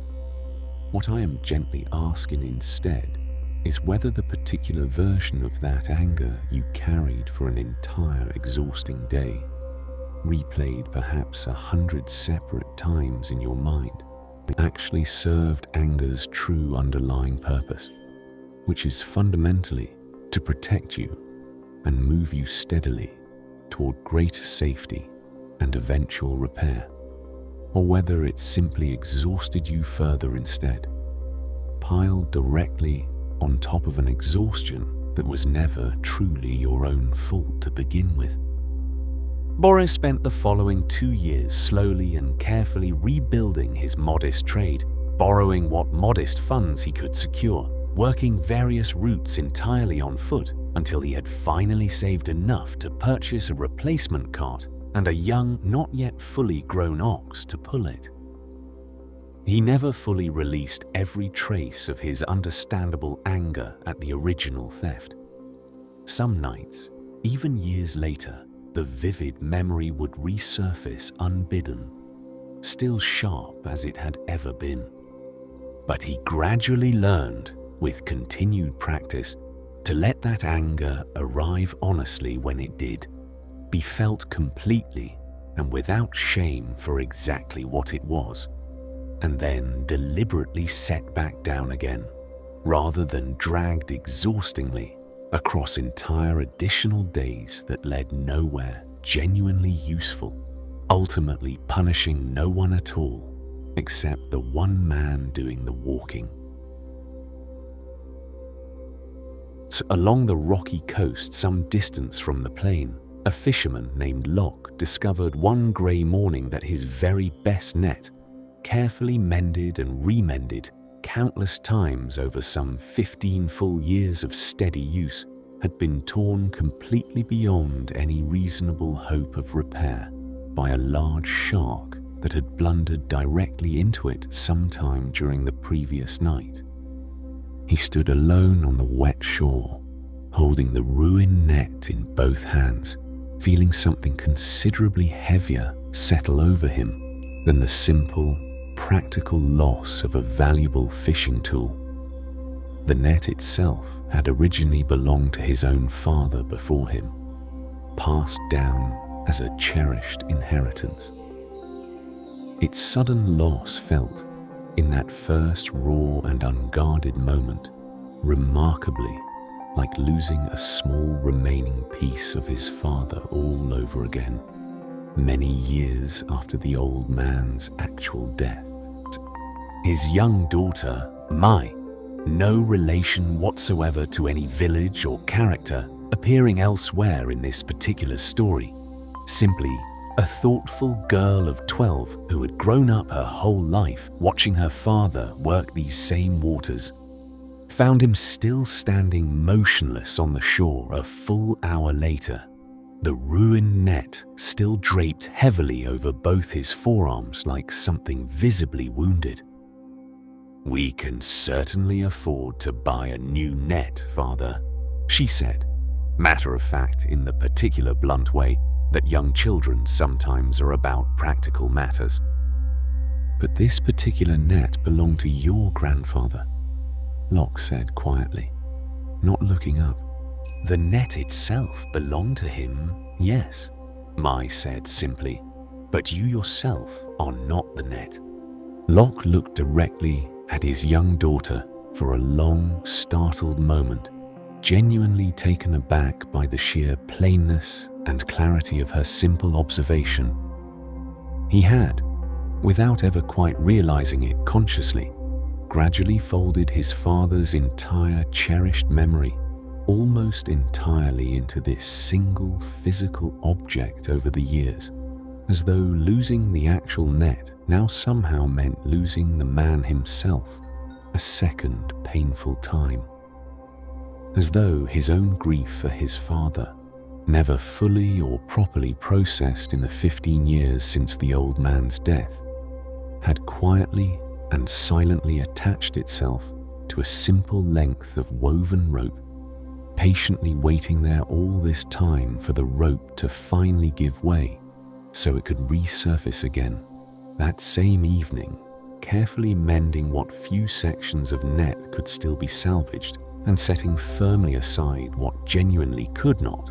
Locke found himself thinking not primarily about the offending shark, nor about the modest expense of purchasing new rope, but rather about his own father directly and vividly, for the first time in considerably longer than he could clearly remember, without that particular memory arriving pre-wrapped tightly in thoughts of the net itself. He came to realize, slowly and with some genuine surprise, that a meaningful portion of what he had been so acutely grieving that morning was not really about the physical net at all.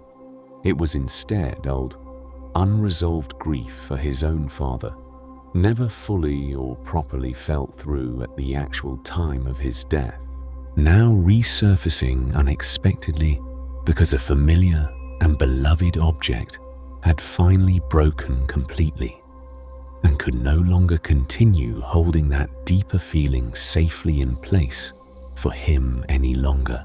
This represents a particular and quite common shape that the second arrow sometimes takes in a person's life, not manufactured entirely from nothing at all, but rather borrowed directly from some older, genuinely unfinished wound and then attached firmly to a newer, considerably smaller one, so that the smaller and more recent wound ends up being asked to carry emotional weight it was truly never originally meant to hold entirely on its own.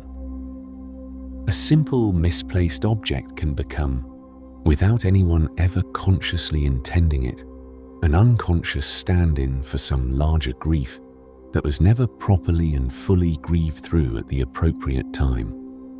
Locke did not manage to fully resolve 15 full years of unaddressed, unprocessed mourning in a single evening spent alone on that beach, but simply naming clearly and honestly what he had noticed. Some genuine portion of this particular weight actually belongs to my father, not truly to this net at all. Allowed him to consciously set down what did not rightfully belong to the present moment, and to more directly and honestly address, at some later point, what actually did belong there. He purchased fresh new rope from the market the following week and began patiently weaving an entirely new net with his daughter's enthusiastic help, carefully teaching her his own father's traditional knots as he worked steadily alongside her. The new net, he understood clearly, would never truly be the same as the old one his father had made. But it no longer needed to carry a second, borrowed grief stacked directly on top of its own simple, practical purpose. Now that Locke had genuinely learned to clearly separate the two distinct things in his own mind, a small boy named Tevi, no older than 5 years old, once accidentally dropped a small carved wooden bird that his own grandfather had lovingly made for him, cracking one of its delicately painted wings sharply against the hard stone floor of their home.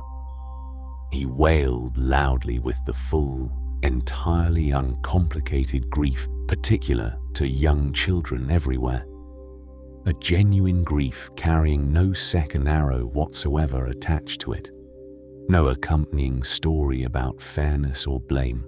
Simply the raw and honest fact of a beloved, broken thing that had been truly cherished. His grandmother, quietly watching from across the small room, did not rush immediately to fix the broken wing right away, nor did she tell him sharply to simply stop his crying, nor did she offer any of the well-worn dismissals that adults sometimes automatically reach for in such moments.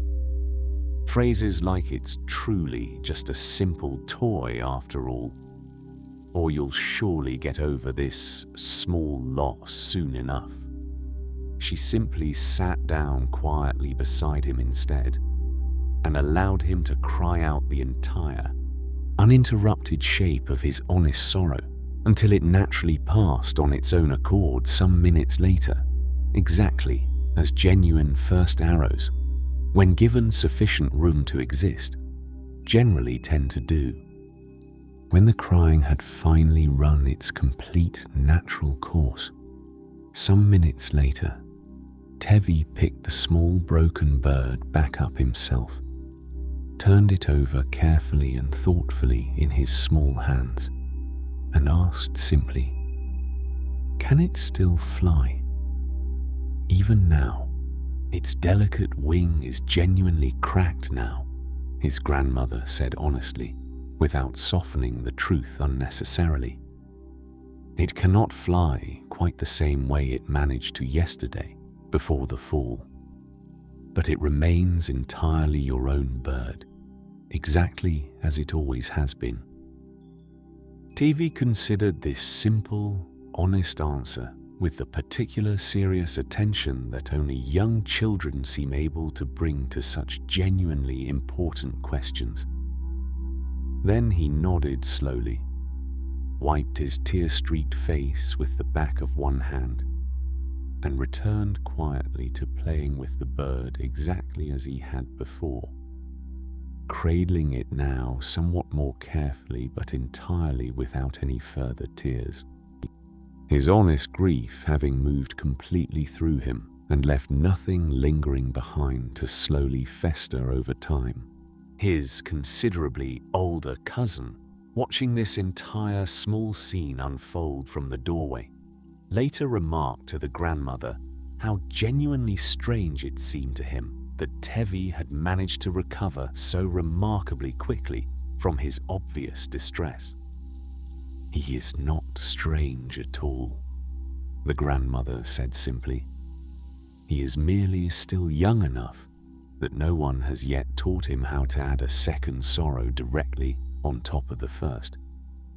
He cried exactly as much as the actual crack in the wing genuinely required of him, and not one single tear more than that." The older cousin, a young man of 19 who had over the past full year privately nursed a considerable grudge against a close friend over a genuinely much smaller original slight for the better part of 6 full months, found himself unexpectedly and quite deeply moved by this simple observation. When exactly did we lose that natural ability? He asked quietly. When precisely did we begin crying so much more than the actual wing ever truly required of us? The grandmother considered this genuinely thoughtful question for a long moment before finally answering, in the careful way she generally considered most truly important questions put to her. Somewhere gradually along the way, most of us slowly learn that our continued suffering somehow proves something meaningful to others. That suffering for a longer duration is itself evidence that we were truly and deeply wronged, or that letting go of a grievance too quickly must mean the original wound never really mattered much at all. Young children have simply not yet learned this particular lesson. They feel the crack fully and honestly. They mourn the crack completely, and then they simply return afterward to playing again with their beloved bird. The older cousin did not manage to fully resolve his own 6-month grudge that particular day, merely from watching a 5-year-old boy tenderly cradle a small broken toy. But he found himself thinking about the small scene often in the weeks that followed, and eventually found himself, slowly and without much fanfare, finally setting down a grievance that had long since outlived whatever original wound it had once genuinely been protecting.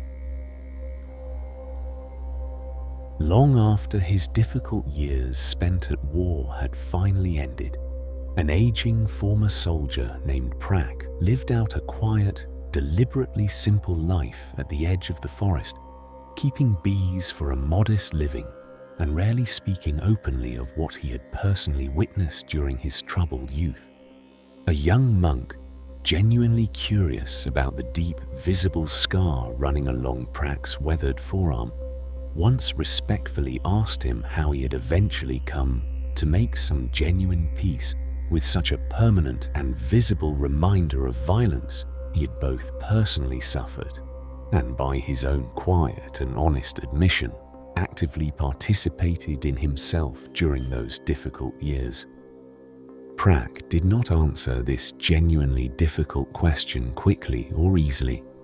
He first finished carefully tending the particular beehive he'd been working on before deliberately setting down his tools and settling himself onto the low stone wall that bordered his small garden. For many long years afterward, he said slowly, I did not carry merely one single wound from that time.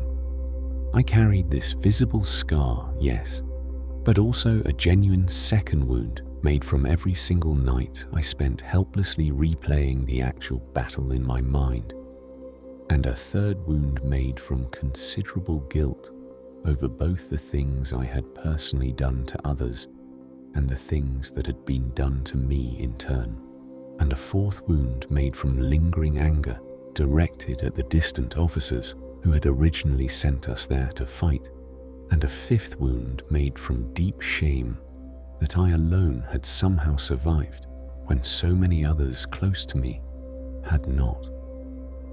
By the time I finally returned home for good, I could no longer clearly distinguish which specific pain genuinely belonged to the actual physical scar itself, and which pains I had personally added myself, one by one, across all the difficult years since. The young monk asked respectfully how he had eventually begun the difficult work of separating these many tangled layers from one another.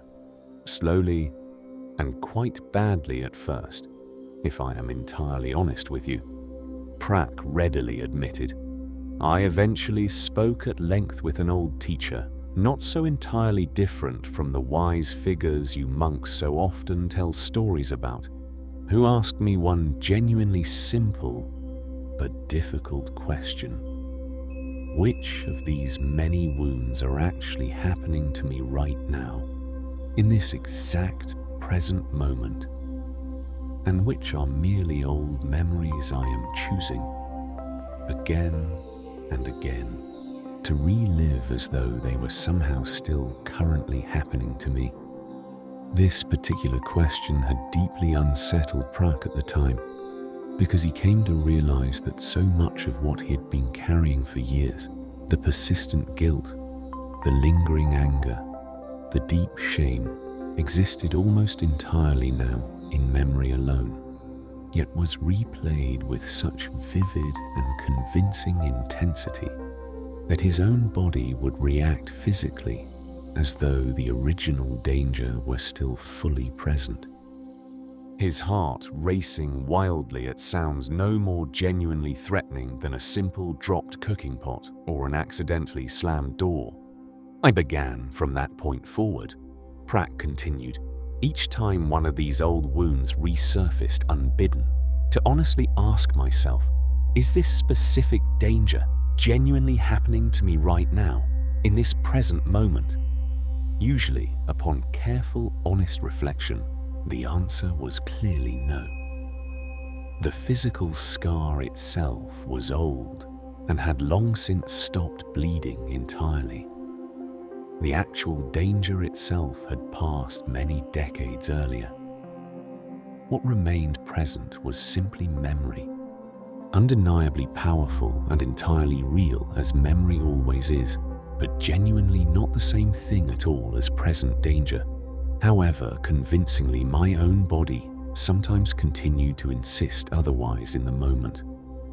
This particular realization did not resolve his considerable suffering all at once or instantly. He was careful to explain honestly to the young monk.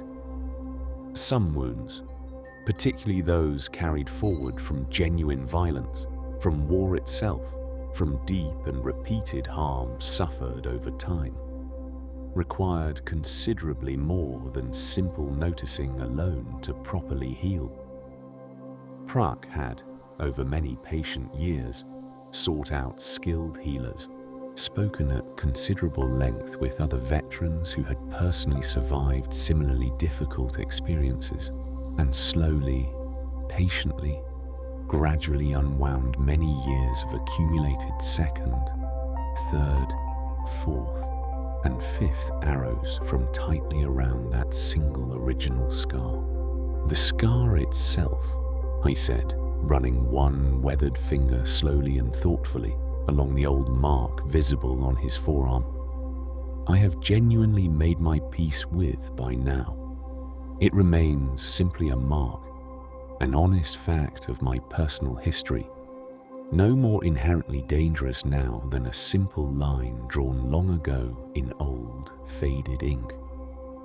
What took considerably longer for me to finally release were all the additional arrows I kept adding myself to that original wound.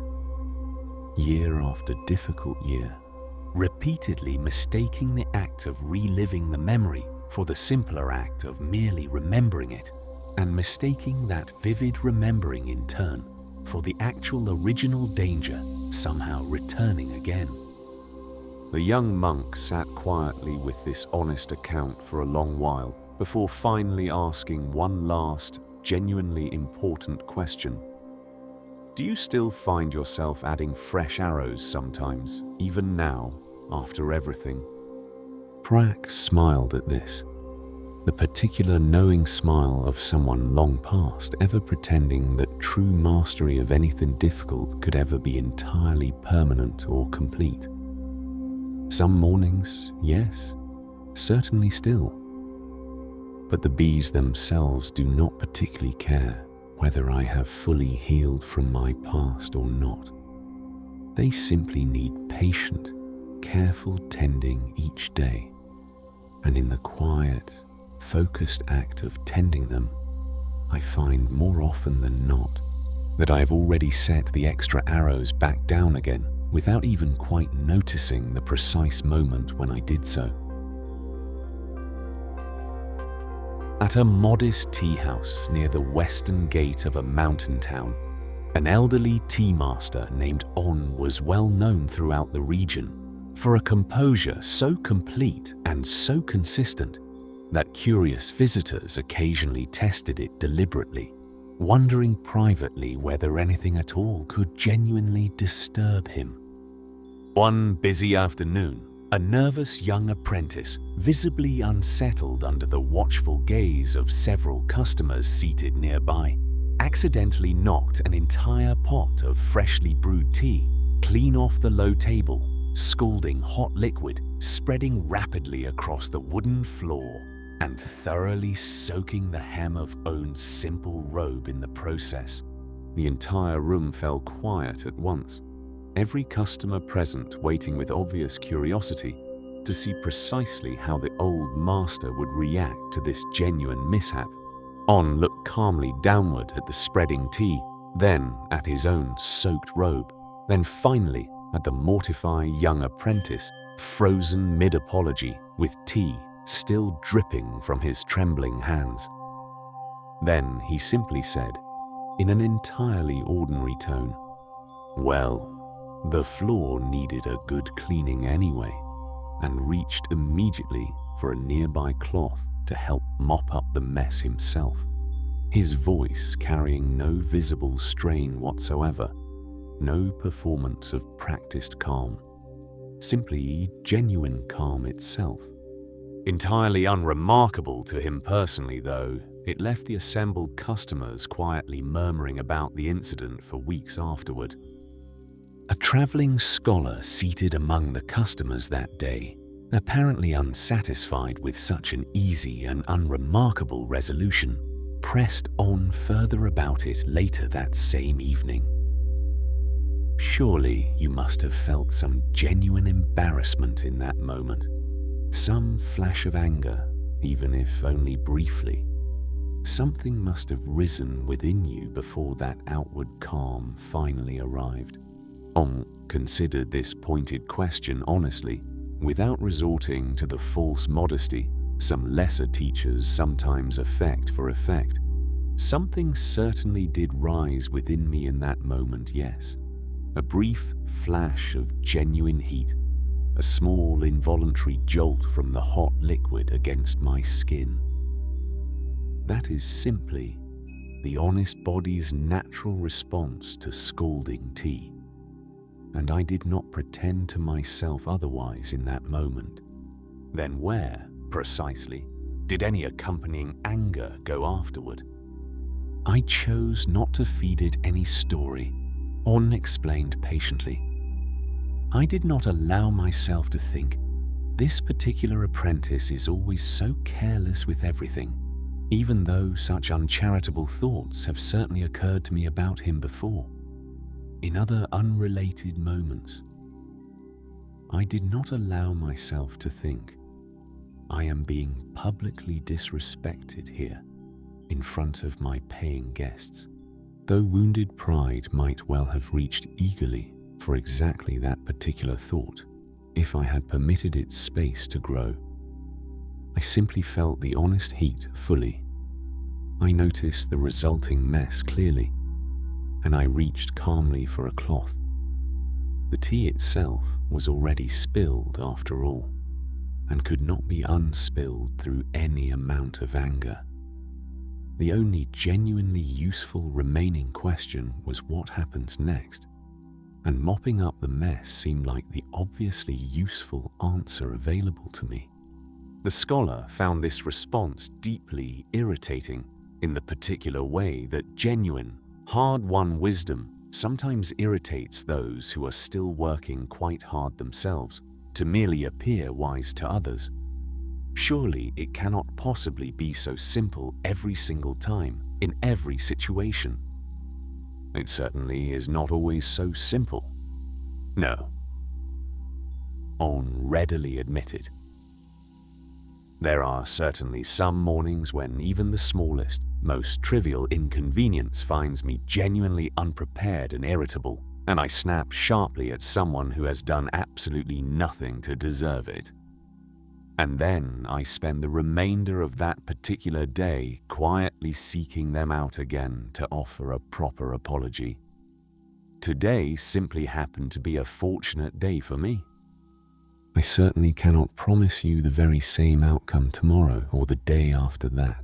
This particular honesty, considerably more than the calm response itself, was what the young apprentice remembered most vividly and longest from that entire afternoon. Not that his respected teacher was somehow entirely incapable of feeling genuine anger, but rather that his teacher had simply, on that one particular day, consciously chosen not to reach instinctively for the second cup after the first one had already been irreversibly spilled.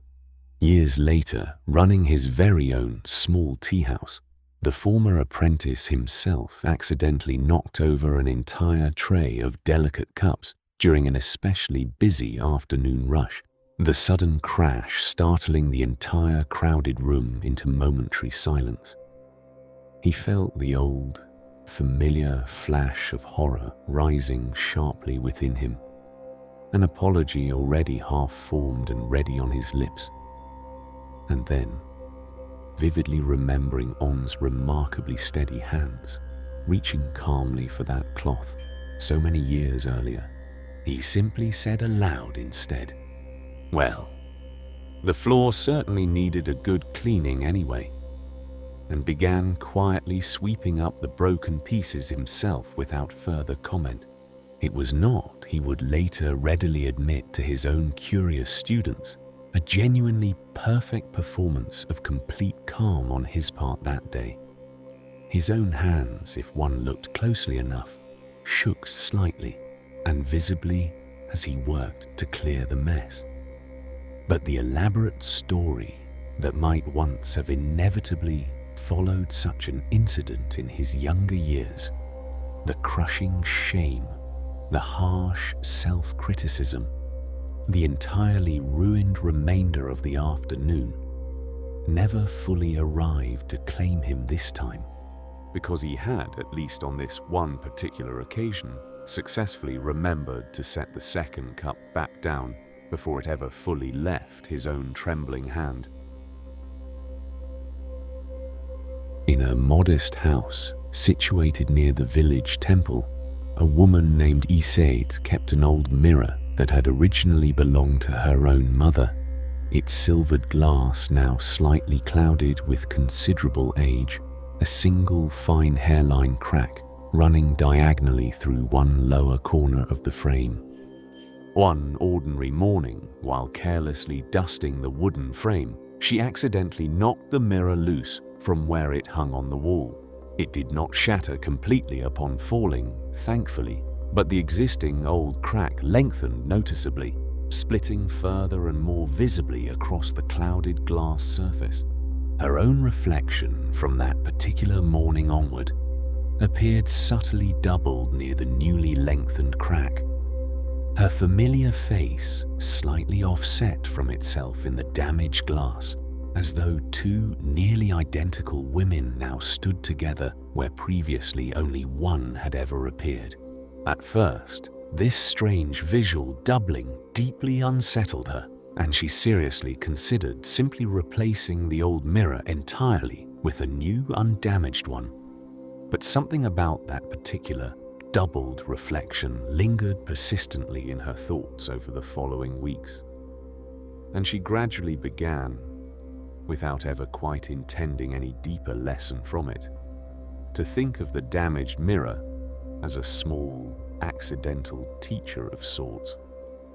She noticed, upon careful reflection, that when she looked directly at the crack itself, at the simple, plain physical fact of the damaged glass, it disturbed her surprisingly little in itself.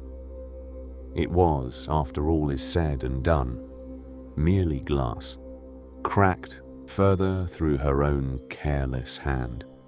Nothing genuinely more mysterious or meaningful than that simple fact alone. But when she instead looked closely at her own double reflection appearing near that crack, something considerably more complicated and unsettling stirred within her, a discomfort that had little to do with the glass itself, but rather with seeing her own face fractured and divided, as though the crack somehow revealed some deeper, unflattering truth about her own character, rather than simply describing an ordinary accident that had befallen a fragile household object. She mentioned this strange feeling, somewhat self-consciously, to an old and trusted friend who visited that particular season, a woman named Bolfa, who had spent several years studying meditation under a respected teacher in the distant northern hills. The physical crack itself is one simple thing, Bolfa said, understanding the deeper issue almost immediately. What you yourself choose to add on top of that crack, the elaborate personal meaning you have quietly decided it must carry about your own worth or character, is an entirely separate thing altogether. The glass itself has no awareness that it is somehow meant to represent your own fractured inner self. That particular meaning is simply a story you yourself have carefully laid across what was, in truth, only an ordinary household accident. Lisette sat quietly with this observation for some time, turning it over slowly and thoughtfully in her mind.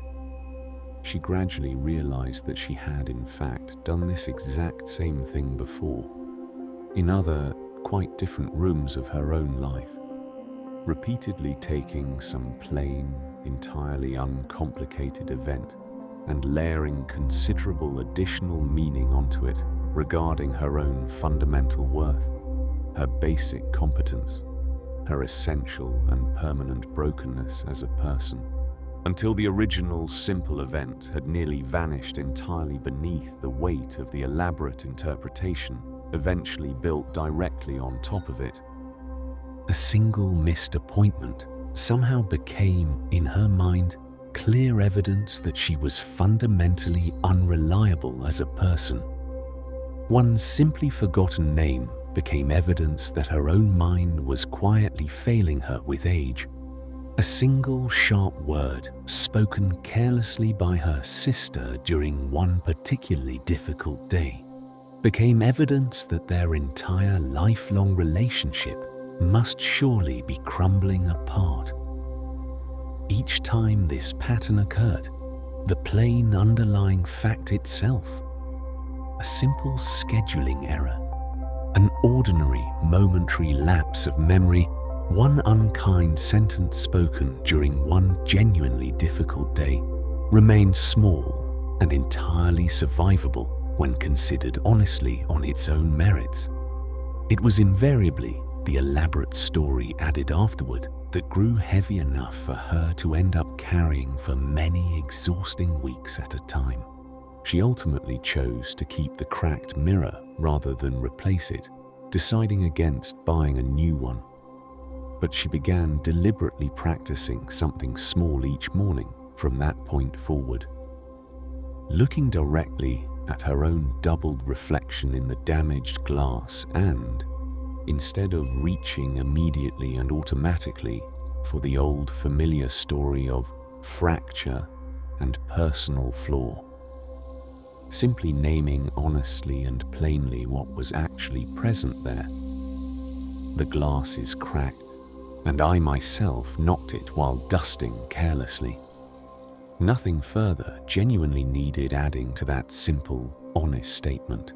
This small practice became, over the following months, a quiet daily ritual for her, not fully curing her of the deeply ingrained habit of adding elaborate stories to otherwise plain events, which proved considerably more stubborn to release than any single moment of insight could ever fully dissolve on its own, but nonetheless offering her, each and every morning without fail, a small and welcome reminder of the meaningful difference between a simple crack and everything she might otherwise choose, out of old habit, to build carefully on top of it.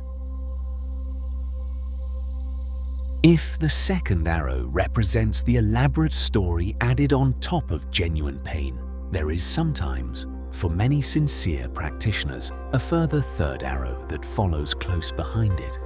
A fresh anger that arrives not at the original wound itself, but directed instead at oneself, specifically for having picked up that second arrow in the first place.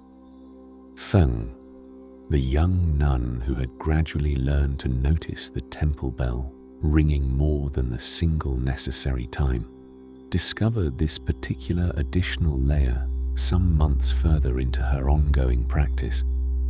She had grown skilled enough by this point, catching herself reliably mid-rehearsal or mid-grievance on most days, that she began, almost immediately upon noticing the pattern, to turn a fresh wave of frustration directly onto herself instead. Why am I still doing this exact same thing, after everything Aura has patiently taught me over these many months?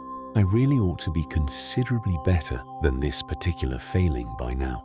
She brought this troubling new development to Aura one quiet evening, feeling considerably more disturbed by this fresh layer of self-criticism than she had ever been by the original underlying habit itself. I do genuinely catch the second arrow now, most days, Feng explained. But then I find myself growing angry at my own self for having reached for it in the first place. Is that particular reaction not simply a third arrow, added on top of the first two? Aura laughed warmly at this, though not at all unkindly. You have discovered, quite naturally, the very same trap that almost everyone eventually discovers for themselves, sooner or later in their own practice. Noticing an old habit clearly, and then immediately punishing yourself harshly for having that habit, is genuinely not the same thing at all as making real progress. It remains, in essence, the very same old weapon, merely aimed now at a slightly different and more familiar target. Then what precisely am I meant to do in the actual moment I notice myself reaching once again for that second arrow? Simply notice it clearly, and then set it back down gently, in much the same way you might calmly set down some ordinary stone you had absent-mindedly picked up out of old habit. While walking along some familiar path you have walked countless times before, you would surely not scold yourself harshly and at length for having merely picked up a stone through old, unthinking habit. You would simply open your hand and let it fall away naturally. Feng considered this carefully. It genuinely feels to me as though it ought to require considerably more visible effort than that simple gesture. More conscious discipline, surely. Genuine discipline built primarily from harshness rarely proves lasting, in my own long experience. Aura explained patiently. It tends instead to exhaust itself relatively quickly, or else it slowly curdles over time into the very same bitterness it was originally meant to prevent in the first place. Discipline built instead from patient, gently repeated noticing, considerably softer in approach, slower to judge, more genuinely forgiving of its own inevitable failures along the way, tends by contrast to last a great deal longer, precisely because it does not demand that you achieve perfect execution in order to simply continue practicing it faithfully, day after day. This particular distinction mattered considerably more than Feng had initially realized when she first heard it. In the weeks that followed this conversation, she began noticing with growing clarity how often her own harsh self-criticism had been quietly disguising itself as genuine spiritual progress all along, as though berating herself severely for some minor lapse in awareness was somehow inherently more spiritually advanced than simply, gently, returning her attention calmly to the present moment without adding the extra weight of harsh judgment on top. She began experimenting, at Aura's gentle suggestion, with the small internal phrase repeated quietly to herself. "Ah, there it is again," said in much the same plain, unremarkable tone one might use to simply note that rain had begun falling outside. A plain neutral observation carrying no accompanying verdict whatsoever, demanding no apology from the rain itself for having arrived when it did. "Ah, there it is again," she would think to herself, noticing some old familiar grievance quietly resurfacing for perhaps the 40th time that month. "Ah, there it is again," she would think once more, noticing now her own fresh frustration at having noticed that original grievance resurface at all. Over time, with continued gentle practice, this simple repeated phrase accomplished something that her previous harsher self-criticism never once had managed to achieve. It made the entire act of noticing itself considerably lighter and easier to return to repeatedly, less like some dreaded punishment to be avoided at all costs, and considerably more like an old, familiar friend simply arriving, entirely unremarkable, at a well-known and welcoming door. Feng never did become someone capable of catching every single arrow before it was fully loosed and released.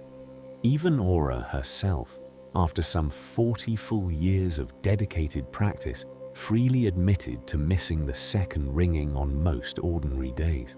But Feng did gradually and genuinely stop adding that particular third arrow of harsh self-judgment directly on top of the second arrow of the original unhelpful story. And in that small but meaningful subtraction, she discovered a genuine lightness she had not previously expected to find. Not the complete absence of struggle altogether, but rather the welcome absence of struggling further against the struggle itself. Across the village situated on the wide plain, in the years that followed Kesa's brief but memorable visit, a genuinely simple practice gradually took root throughout the community. passed quietly from one neighbor to another with no formal appointed teacher and no rigid, fixed set of rules governing its use, the humble practice of simply naming. When Doi, the young farmer, felt the old familiar fury at his lost rice crop rising sharply within him again, months after the original devastating flood had finally receded, he had taken up the habit of quietly muttering to himself, to no one in particular, "Second arrow." It was certainly not any kind of magic phrase, capable of instantly dissolving his considerable frustration. But it reliably created, each and every time he spoke it aloud, a small but meaningful pause, a single breath's worth of genuine space opening up between the initial feeling itself and whatever unconsidered action might otherwise have followed close behind it, unexamined. Sen, working quietly at a familiar counter, discovered her own particular version of this same practice. When harsh judgment about her own ongoing grieving process arrived uninvited, the persistent voice insisting she really should be considerably further along by now, should be notably stronger, should have handled the entire situation quite differently from the start. She began simply thinking to herself, judgment in much the same manner that Feng, in a distant monastery she would never once visit or even hear mentioned by name, had independently learned to think, there it is again. Chan the blacksmith, whenever some customer's casual rudeness sparked that old familiar heat rising in his chest, found himself glancing almost involuntarily toward his ever-present water barrel, a simple physical object now serving as a reliable stand-in for the entire practice itself, even on those particular days when he did not literally need to plunge his arm into its cool water.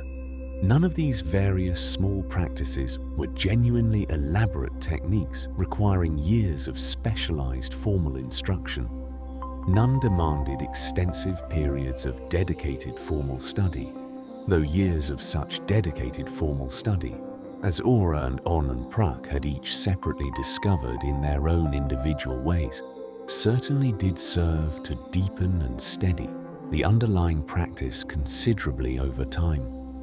What each of these small practices genuinely shared in common was a single, recognizable shape. One brief moment of honest naming, however fleeting, deliberately inserted into the narrow space between the initial sting of contact and the automatic, reflexive reach for an unnecessary second wound. An old traveling teacher who once passed briefly through the village, not Kesa herself, but rather a wandering nun who arrived quite unexpectedly some years later and stayed for only a single night before continuing on her way, offered a particular phrase that many villagers found themselves repeating to one another afterward, though few among them could later recall her actual name with any certainty. "You cannot ever fully prevent the original arrow from being shot at you in the first place," she said, sitting comfortably by the temple's evening fire. The assembled villagers gathered close around her in the gathering evening chill. The wider world itself does not politely ask your personal permission before it wounds you in some way. But you can genuinely learn with sufficient patient practice to recognize your very own hand reaching instinctively for that second bow before it has ever been fully drawn back and released. That simple act of recognition is certainly not any form of weakness on your part. It represents, in fact, the entire underlying practice itself, faithfully repeated perhaps 10,000 separate times, across as many years as you happen to have remaining breath to practice with.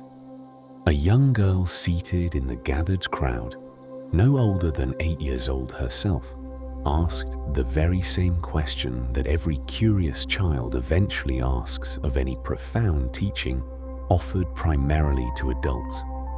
But how does anyone actually manage to remember to notice in the actual difficult moment itself, when you are already feeling deeply angry or sad and therefore not thinking especially clearly at all? The wandering nun smiled warmly at this, entirely unoffended by the genuine difficulty embedded within the child's simple question. You will certainly forget to notice, most times, for what will likely feel like many long years of practice. And then, quite unexpectedly, one day, without fully understanding precisely why, you will find yourself noticing just a fraction of a second sooner than you managed the time before.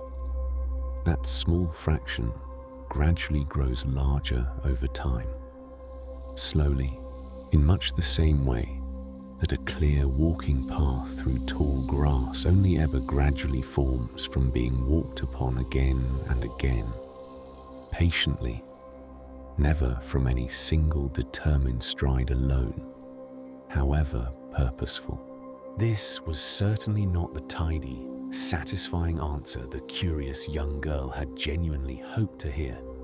She had wanted, as most people understandably want, some reliable technique guaranteed to work perfectly every single time, some neat formula capable of removing all genuine difficulty from an inherently difficult ongoing practice.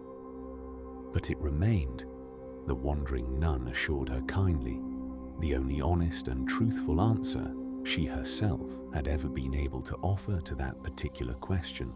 After many years of her own practice, the villagers themselves never became people who somehow never suffered at all, never grieved genuinely, never felt anger's hot and immediate flash at real injustice when it occurred.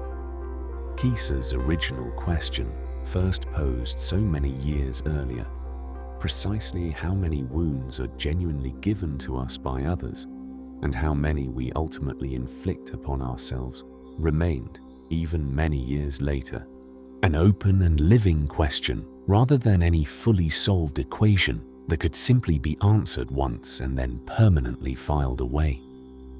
But something meaningful had genuinely shifted in the underlying shape of their collective daily lives, subtle enough that any casual visitor passing briefly through might not immediately notice the difference, yet deep enough that anyone who had lived there long enough themselves could clearly feel the meaningful difference in the very air itself. A village now carrying its inevitable first arrows honestly and openly, while increasingly setting down, more and more consistently with each passing season, the unnecessary second arrows it genuinely no longer needed to carry forward. There exists a particular and distinctive quality to the sky immediately after a long, fierce storm has finally passed completely. Not the bright, carefree blue of some ordinary morning that had never known any rain at all, but something considerably quieter and more washed out, carrying gently within it the honest memory of what had just recently occurred, without being visibly weighed down or diminished by that memory in any lasting way. And the fairy woman, many years after her young son's untimely death, noticed this particular quality in the sky, one quiet afternoon, while patiently waiting out a passing storm beneath the simple awning covering her familiar ferry dock. The rain had been genuinely fierce that day, the river running unusually high and thick brown with churned silt from upstream, and for nearly a full hour she had simply sat quietly, watching the storm, doing nothing else at all. When the rain finally stopped falling, the heavy clouds gradually thinning to reveal a pale, thoroughly washed sky above, she felt something settle quietly and completely in her chest that she recognized, after a brief moment of reflection, as an old and familiar feeling. The very same particular quality of quiet that had visited her occasionally, though never predictably, in all the years since her son's death. Specifically on those mornings when she had genuinely allowed herself to grieve fully and completely, rather than holding the grief carefully at arm's length as she once had habitually done. She had learned, gradually and entirely, without any formal teacher's direct guidance, that this particular quality of peace could never be reached simply by avoiding the storm altogether. It was decidedly not the shallow peace belonging to a sky that had genuinely never known any rain whatsoever. It was instead the deeper, more resilient peace that arrived only after the weather itself had been fully permitted to move completely through, entirely unresisted, unhurried by impatience, and unrehearsed with any additional anxious worry about precisely when it might inevitably return again in the future.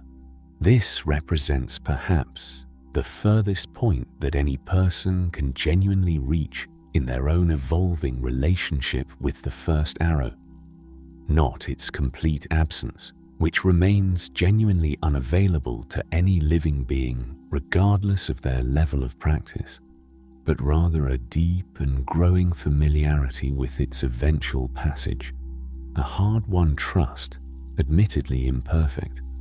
That pain, much like ordinary weather, does reliably move through in time and does not necessarily need to be entirely prevented from ever returning again in order to be genuinely survived each time it inevitably does. The second arrow, by clear contrast, behaves rather differently than genuine weather does. Weather passes through reliably on its own indifferent schedule, entirely unmoved by any human wishes or preferences.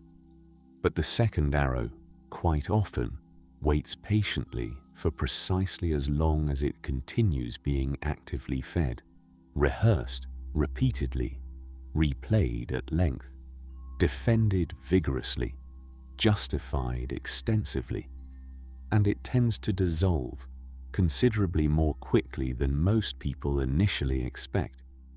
Kesa herself, long before she had ever arrived at the particular village on the plain, had learned this important lesson during a season of her own considerable personal loss, the specific details of which she rarely, if ever, shared openly with anyone she met, though something in her characteristic manner, unhurried, unclenched, quietly at ease, clearly suggested she had personally crossed through some significant fire at some point earlier in her own life, long before the villagers had ever encountered her. Most people mistakenly believe that genuine peace means the storms will simply stop coming altogether, permanently, she told the village elder directly on her final evening before continuing onward with her ongoing travels. But I myself have genuinely never once met anyone, however far along their own personal path, for whom the storms ever fully and permanently stopped arriving.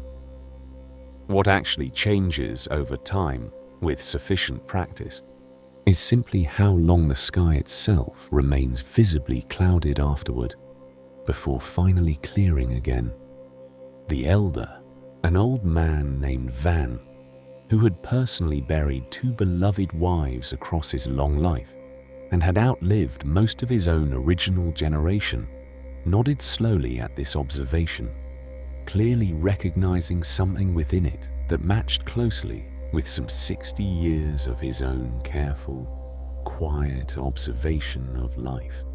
When I myself was considerably younger, he said thoughtfully, a single significant grief could cloud my entire sky for an entire year at a time, sometimes even longer. with each new cloud seeming to call in still more clouds behind it, until I could genuinely barely even remember what clear weather had originally felt like at all.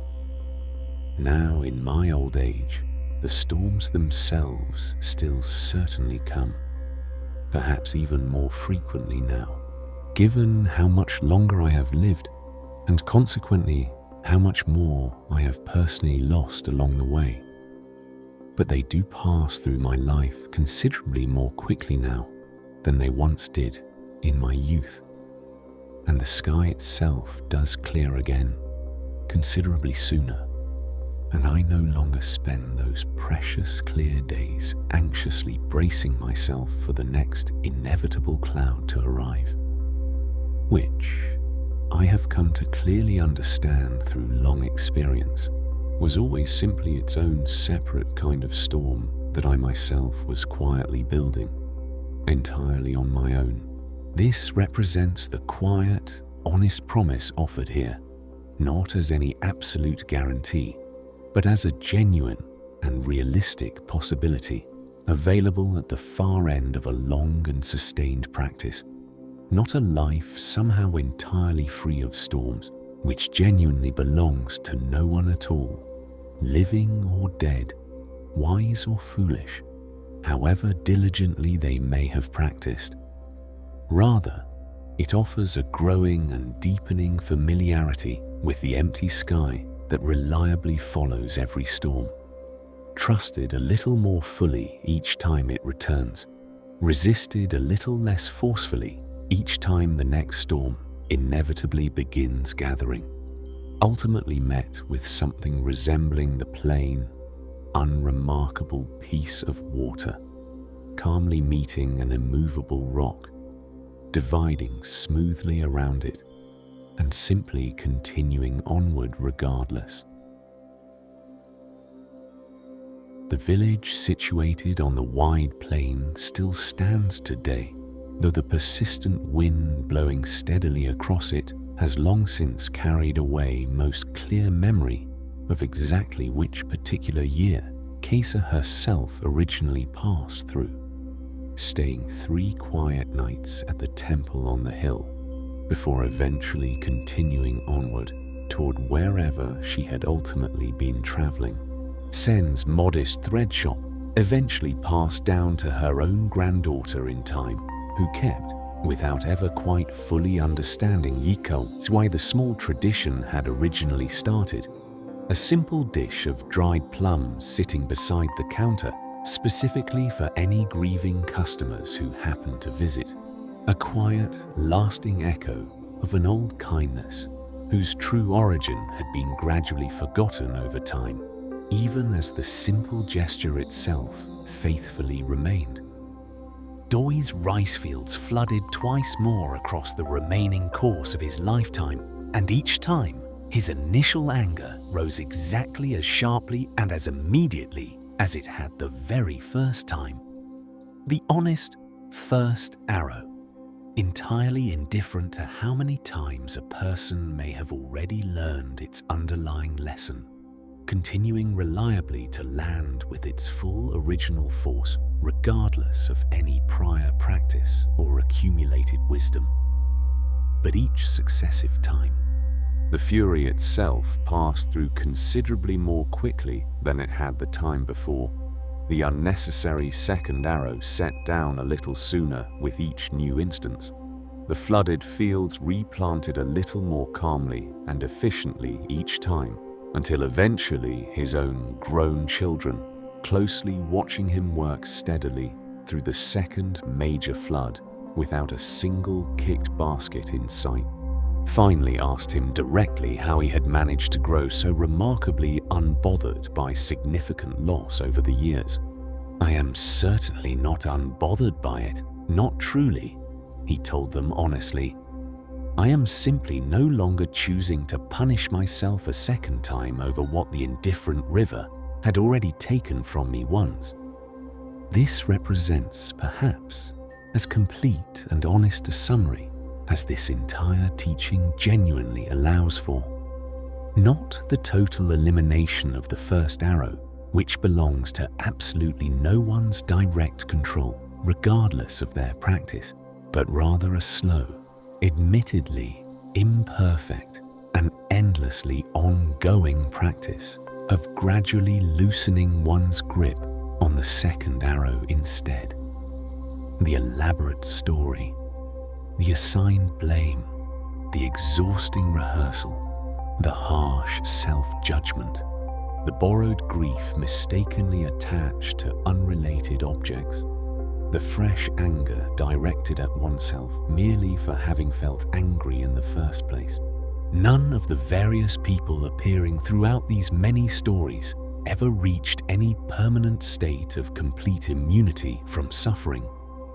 Aura herself still, by her own honest admission, sometimes missed the bell's unnecessary second ringing even after a full 40 years of dedicated practice.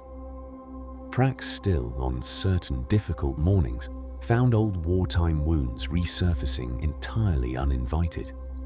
Feng still, on particularly hard days, occasionally caught herself already deep within some old familiar grievance before finally remembering to name it clearly and gently let it go. This is genuinely not failure on anyone's part. It represents instead the ordinary lifelong shape of this particular practice itself, not some distant mountain summit to be climbed once and then permanently occupied forever afterward, but rather a modest path to be walked faithfully each day, sometimes with a clear and confident stride, sometimes stumbling badly along the way, but always beginning again patiently at the very next footstep, entirely regardless of how the previous one happened to go. The wind still moves steadily across that same wide plain, exactly as it always has, carrying nothing at all but ordinary air, entirely indifferent to the small village nestled quietly below it. It will, in time, undoubtedly deliver still more arrows to that village. Further illness, further loss, further disappointment, all part of the plain and unavoidable weather that accompanies any life genuinely fully lived. No amount of dedicated practice ever fully changes this basic underlying fact. No genuine teaching honestly promises otherwise, and indeed, any teaching that claimed to would simply not be worth anyone's trust or attention. But somewhere below that same indifferent wind, in a small, modest shop that still smells faintly of thread and dried plums, in a busy forge where a blacksmith's steady hammer still falls in that same unbroken rhythm as always, in a quiet garden where stubborn weeds are still pulled slowly enough each time to take their full roots along with them, a quieter and more patient practice steadily continues onward. The ongoing practice of feeling fully and honestly whatever genuinely lands, and of setting back down again and again for as many years as there remains breath available to practice with, that unnecessary second arrow, which was truly never actually required in the first place, and which was, all along, entirely optional to carry forward at all. The sky reliably clears again, as it always eventually does. The rain will certainly come again in its own time. And each and every time it does, growing a little more familiar with its own natural passing, the village looks upward once more, feels fully whatever there genuinely is to feel in that moment, and simply continues onward together